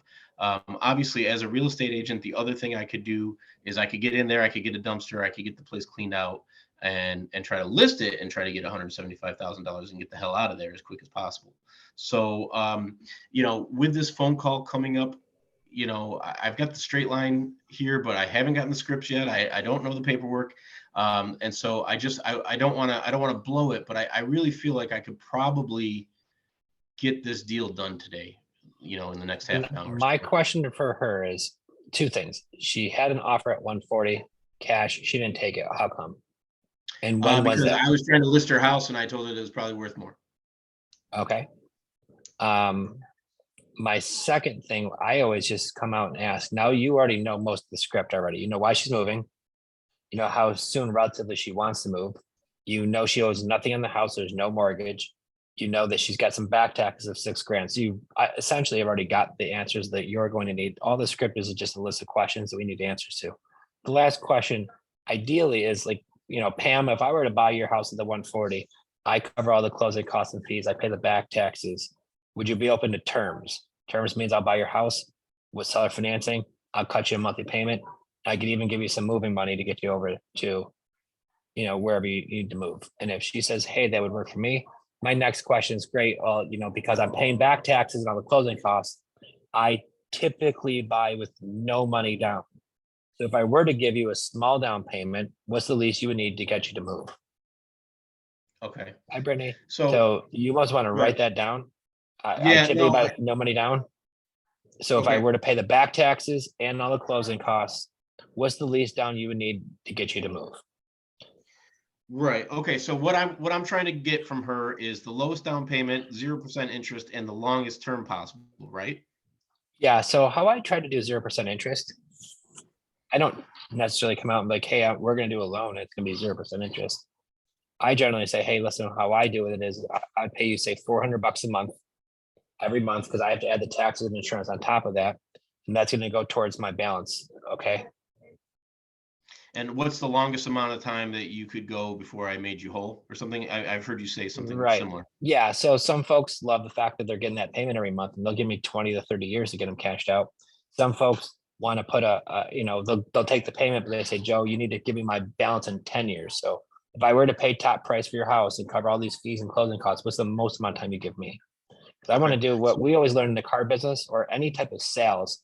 It's called the high, low, fair enough. So the high, low, fair enough means like some people will give me 20 to 30 years. Some people will give me 10. What's the most amount of time you'll give me? Right. Okay. So two things I have. So for mathematically, if the house, let's say, is worth 150, 175 after I put that $9,000 in, Mhm. if she wanted a cash offer, obviously I'd have to come way less, right? But if she was willing to do terms, I could probably give her that full amount, knowing that I have time to kind of make it up. It sounds like from everything I've heard from you guys, your first choice is always tenant buyer. Is that correct? Yeah. Tenant buyers, because I'm going to get a non-refundable option deposit. I'm still going to get monthly cash flow. I don't have any maintenance or repairs, and I have an exit strategy in place. At one point, they're going to buy it out. Right. And then, so worst case scenario, though, I could do some kind of sub tail where I get the seller financing and set, and then I do the couple of quick things that I think I can get done in a couple of weeks, and then I just list it, right? That's kind of like worst case scenario in that scenario.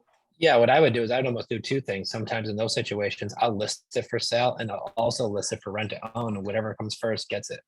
Whatever comes first, right? Whatever comes better and first. Right. And depending on how much time I get, right? If she says, listen, I really need that money in the next couple of years, then I really just want to list it, as opposed to if I had some time, right? I would still put in a tenant buyer if she needs a couple years, because if I have a $500 payment, taxes and insurance are another 300. My PITI is say 700-800. I could rent it for 1,200. I'm Make gonna $500 a month, right? I'll make $500 a month. Even better, I'm gonna be paying down my principal at $400 a month. It's Right. $4,800 a year, almost $5,000 a year. Times Plus I even got to 2 go years. back to that 15 down. Right. I get to write off Right. depreciation. I got my non-refundable option deposit.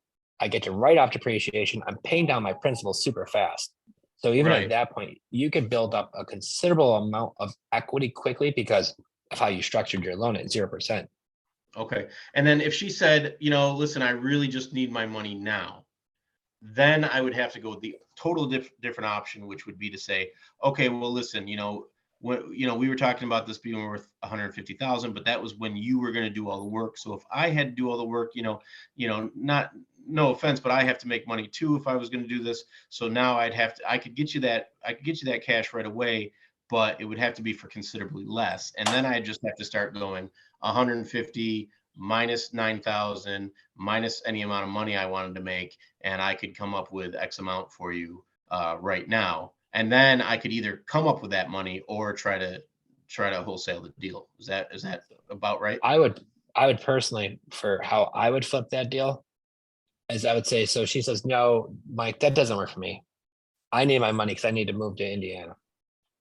I need to move to, wherever. So how about I would try to structure that deal is okay, fine. So what if we were to buy it for seller financing, which means I give you a portion of your money now to get you to move.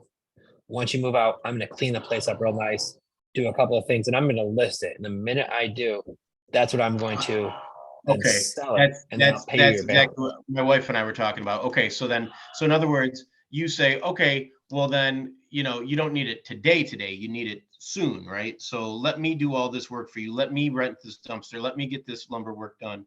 And then as soon as I sell it, I'll make you whole, right? Right. And then at that But point, it's like gonna you have to need be $5 less grand though, to help you because to move. it's got to be, but I still got to buy it for less though, right? Because in that scenario, if you need short terms, and I got to buy it for less because it was worth 150 when you were going to do all this work. And if you're not going to do all this work, now I have to give you less money. Yeah, well, the way I kind of pitch is this, I got two ideas for you. And this is how I approach all of my wholesale deals is that, you know what, I have a cash offer. Like I'll hit them with terms first. No, terms do definitely not work. Well, then, okay, I've got some options for you. I don't know if I'm your cash buyer. And the reason why is because if I buy the house in New York, it's going to take me 30 to 45 days to close. Then after you move out, then I have to get in there and start doing all this clean out and renovations. It might take me another month, maybe even more. I don't know, depending on how busy we are. Then after that, then I have to have it listed. And sometimes I even have it staged. And then the average days on market right now in this area are say 30 days or whatever. And I do all these showings and things like that. Then after that, then after we write up the agreement and we find the right buyer after 30 to 60 days, then it's another 30 to 45 days of closing. So if we make a deal right now, by the time you get cashed out doing all this, it's going to probably be midsummer. Right.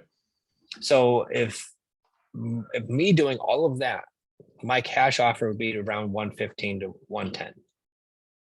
Right. Okay. And if she says, no, that doesn't work for me, I gotta, I could get more than that and say, well, you know what, this is where I was thinking.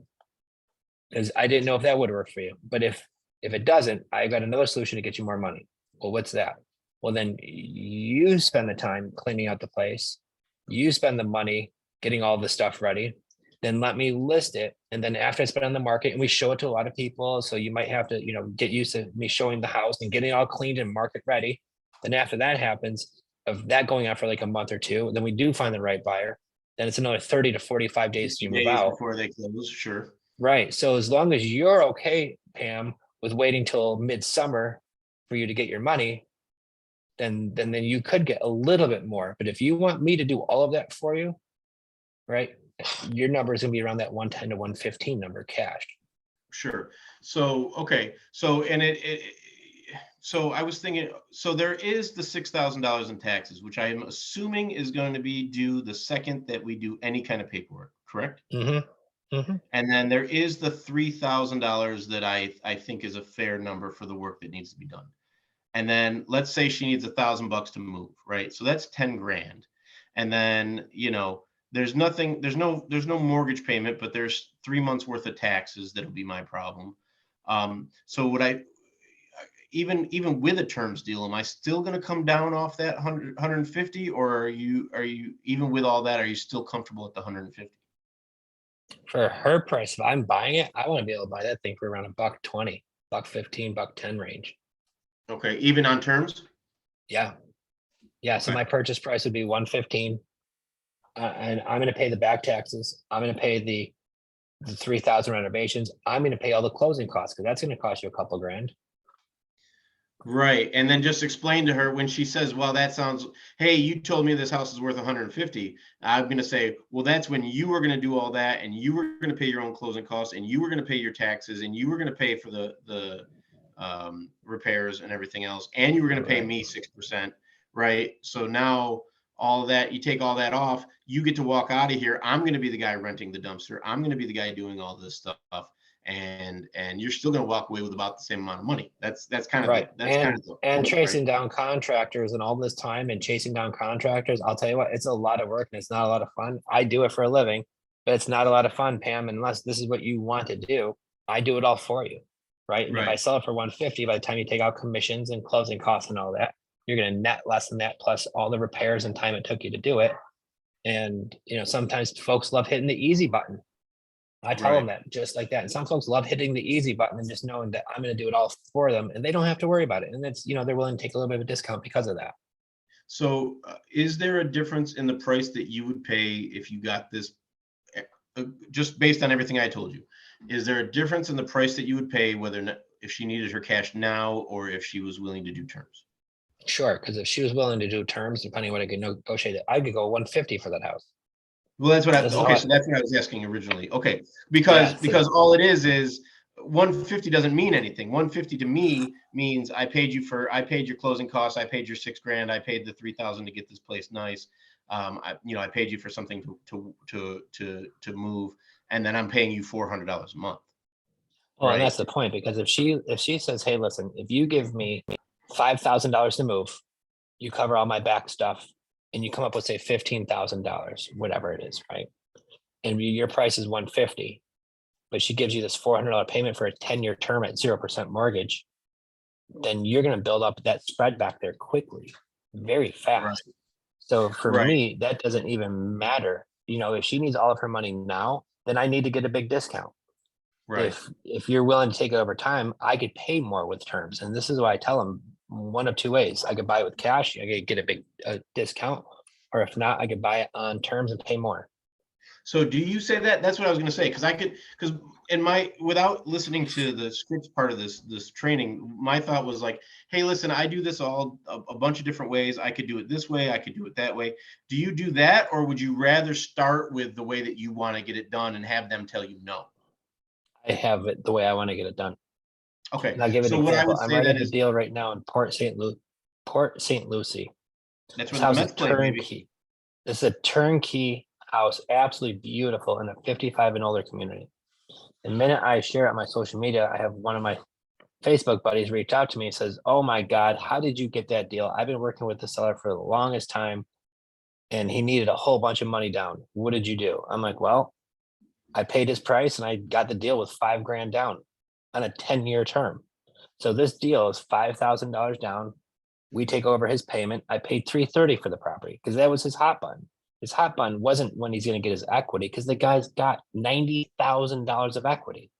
Right. His hot button wasn't when I'm getting my equity. His hot button was, I just bought this house for $300,000 a year ago, and I want $330 for it. I said, fine, I'll pay You you wanted his $330. price. Right. Yeah. So his hot button was his price, and he was open to terms if I was the first person that wasn't trying to give him some low offer. So Everybody knows he owes do you 240 ask on it. them what they care about, or do you just shut up and let them tell you? How do you bring I out let him like, talk. okay. So what I asked him too, I was like, so let me ask you a question. If I were to pay that price, which honestly, Mike is a little on the high side, but if I were to pay that price, would you be open to terms? And the guy said, yeah, I would be open to terms. I said, okay, fine. So if I were to pay that price, I would take over your payment. This is exactly how it works. And I told him, I typically buy with no money down. He says, well, can you at least give me like 10,000 down? I said, maybe 5. Okay. He said, deal. So, And I said, the and way I this could is pay what, that price, real quick, I want to finish this though. I said, the yeah, reason why I please, could I'm pay sorry. you that high of a price is because I'm going to get a term length, right? So I said, listen, some folks want to give me 20 to 30 years. Some wanted 10 to 15 years. So what's the most of my time you'll give me? He said, I could do 10 years if you pay that price. And I said, if I'm paying that price, that's the minimum I could do is 10 years. I would like longer, but I'll have to give you your 90,000 within the next 10 years. Okay.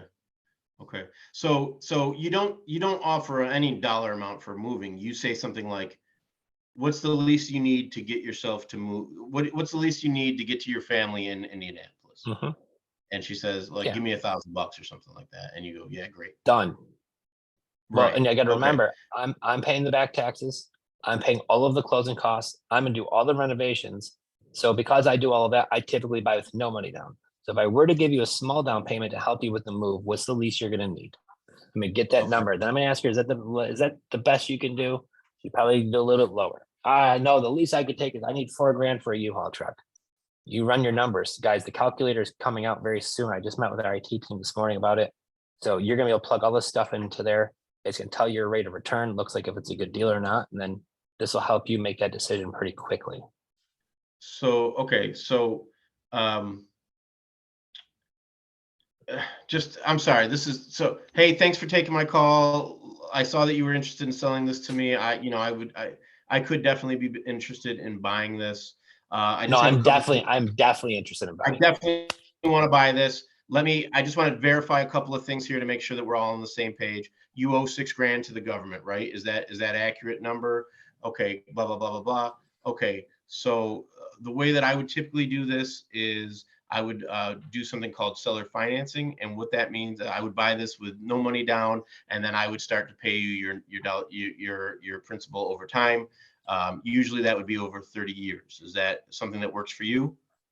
And then no, I need a blah blah blah blah blah. Or how would you No, say that? How because would you you're start already giving her negotiating by telling her, Okay. I'm going to buy it with no money down. I'm going to do this over 30 years. My whole thing is if I were to, if I were to be around your price, would you be open to terms? Well, what's terms mean? Terms means I would buy it for your price. We have it closed with the attorneys, and then I'll be making monthly payments to you until I get you cashed out later on. No, I need all my money. Okay, well, I have a few different options that I could pay more with terms. If I come up with a cash offer, it's usually considerably less because I get a big discount because the property needs some work. But I could stretch more for terms. Well, what's your cash offer? What's my terms offer? And I let them kind of pick, like, which one do you want? Here's A and here's Sure. B. Both of them I'm still Yeah. happy with. So you're basically saying, listen, you and I both know we're gonna have you owe those taxes. You're gonna have to put a bunch of work into this. Blah blah blah blah blah. So if I was gonna give you cash, it would be a lot less. It'd probably be more like 110,000. But you wouldn't have to do anything. You get to leave it as is, and you're out of here. However, if you were really hoping to get that number, I can do that number, but then I would have to have you meet me on the terms. Something along those Yeah, lines. I could stretch and get that number, but the way I could do that is with terms. Okay. Right. And it's just about making a monthly payment. And that's where I kind of just let them have that opportunity to see the option of both, let them feel like what one's a better fit for them. Because there's sometimes where we think they need all our cash and they don't. And then there's Right. sometimes So I where don't want to go in with any. I want to go in basically just trying to get.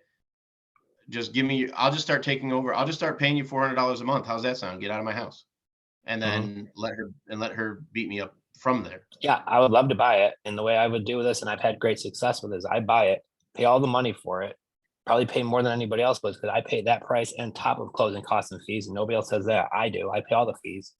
And then what I'm going to pay why your taxes. Go ahead. I'm sorry. yeah, and the way I can do that and make it work is with seller financing. So just by paying you some monthly payments until I can get cashed out later on. So the biggest thing is they're going to say, well, when are you going to pay me off my balance? That's where you have to make sure your understanding is some folks will give me 20 to 30 years because they love getting a monthly payment. And some people want to get their money a little sooner and they might do it in 10 years. So if I buy it for your range and do all these things, what's the longest you'll give me? And you're giving them a this number. or that, but you're not giving them a this or that at a year. You're giving them a this or that at 30 years or 15 years. Yeah. So which one would you rather do, the 20 to 30 year or the 10 to 15 year? Right. So the idea of like less than 10 years is not even one of the options. You might have somebody say, hey, I need my money in 1 year. So say for an example, they say, okay, I need my money in 1 year. So now I think, okay, they need their money in 1 year. They can't go any further. Well, that's fine. Then my strategy to get your money in 1 year is let me buy it on terms, get it all fixed up. I'm going to put it in the market and I'm going to sell it. I'm going to get it cashed out. But in order to do that, I got to get it for a little bit better price. If I got to get you cashed out in 1 year, the reason why I'm paying you more is I got 10 years to get you cashed out. If I got to get you cashed out in 1 year, I need to get a little bit more off the top. So anything that they take back from you, then they have to pay you for it, basically. Right. That's why I love terms. So many people look at just price when they're negotiating a deal. But this is the fun thing about it. You want a higher price? Fine, give me a longer term. Sure. You want a shorter term? Give me a lower price. Sure. Okay. All right, man. Right? God damn it. I wish we had the scripts already. I'm gonna wait till you see this stuff, guys. You're gonna lose your minds. I Seriously. feel pretty good. I feel pretty good. Because here's the other thing. The ace in my hole is that fine, you do all this work. I'm still listing your house. I mean, I was already the listing agent. So worst case scenario, you do all this garbage and I'll just try to get as much money for you as possible. Right. And so that's why I say, Nancy, honestly, a lot of folks don't want to do all of that. And that's why they have me buy it and do all it for them. It's up to you. Whatever you want me to do, I'm here for you, Nancy or Pam or whatever their name is. Sure. Cool. All right. Well, Yeah. I got to call it. So I'll let you know how it goes. Go knock it out, Tiger. Let me know All how right. that goes. I'm excited for you, but it sounds like you got a good one in your hands for sure. Yeah. She's in a situation where I'm going to buy this house today. So I like your attitude. Well, think about it. She's got pain. those back taxes. She's got a motivation. She wants to move to family. Right. And the house needs a little bit of work. This is all And big. you're in the car business, right? Not anymore, was, but You were, right? You know, Oh, yeah. you ever heard the term duck? oh, Mallard for sure. There you go. She's a little bit of a duck. So, all right, we'll see how it goes. Good luck. Let me know. Thanks a lot. All right. All right. And everybody else, thanks for listening. But this is how I look at these deals, right? A So little you freebie actually at the end there. got a little action. But this is how I look at every single deal, guys. But once again, that's why I love creative finance. And I'll just finish with this little fun fact is if a seller wants top dollar for their house, I can pay that, but I need a long term. If they want a short term, well, I need to get a better price. And this is the thing where they could vary from each other. So I had a big win yesterday doing a deal that our acquisitionist found. Seller reached out to us on Facebook. He says, my selling price is $330 and he's stuck on that price. But once again, we have a payment, very low down payment and a very long term on a turnkey, beautiful house in a beautiful neighborhood. So this is the facts is where when another investor reached out to me 20 minutes after I post this property on my Facebook page, how did you get this deal? I got it on seller finance. He's like, how he needed money down for his new house. I was like, I got it with $5,000 down in a 10-year term. He's like, Jesus, like he cannot believe it. But we paid the price for the house. We paid a good money for it. So we made the deal work. That's the key. So much other than that, guys, we got some stuff to do here at the office. So you have a kick-ass week. The recap of this will be going on YouTube. So like and subscribe. We have some YouTube exclusive content, guys. If you're not already Creative Finance Playbook on YouTube, that is absolutely jamming right now. So go give that a subscription and you're going to have a lot more stuff on there too. So we will see y'all next Tuesday. Bye, guys. See you guys.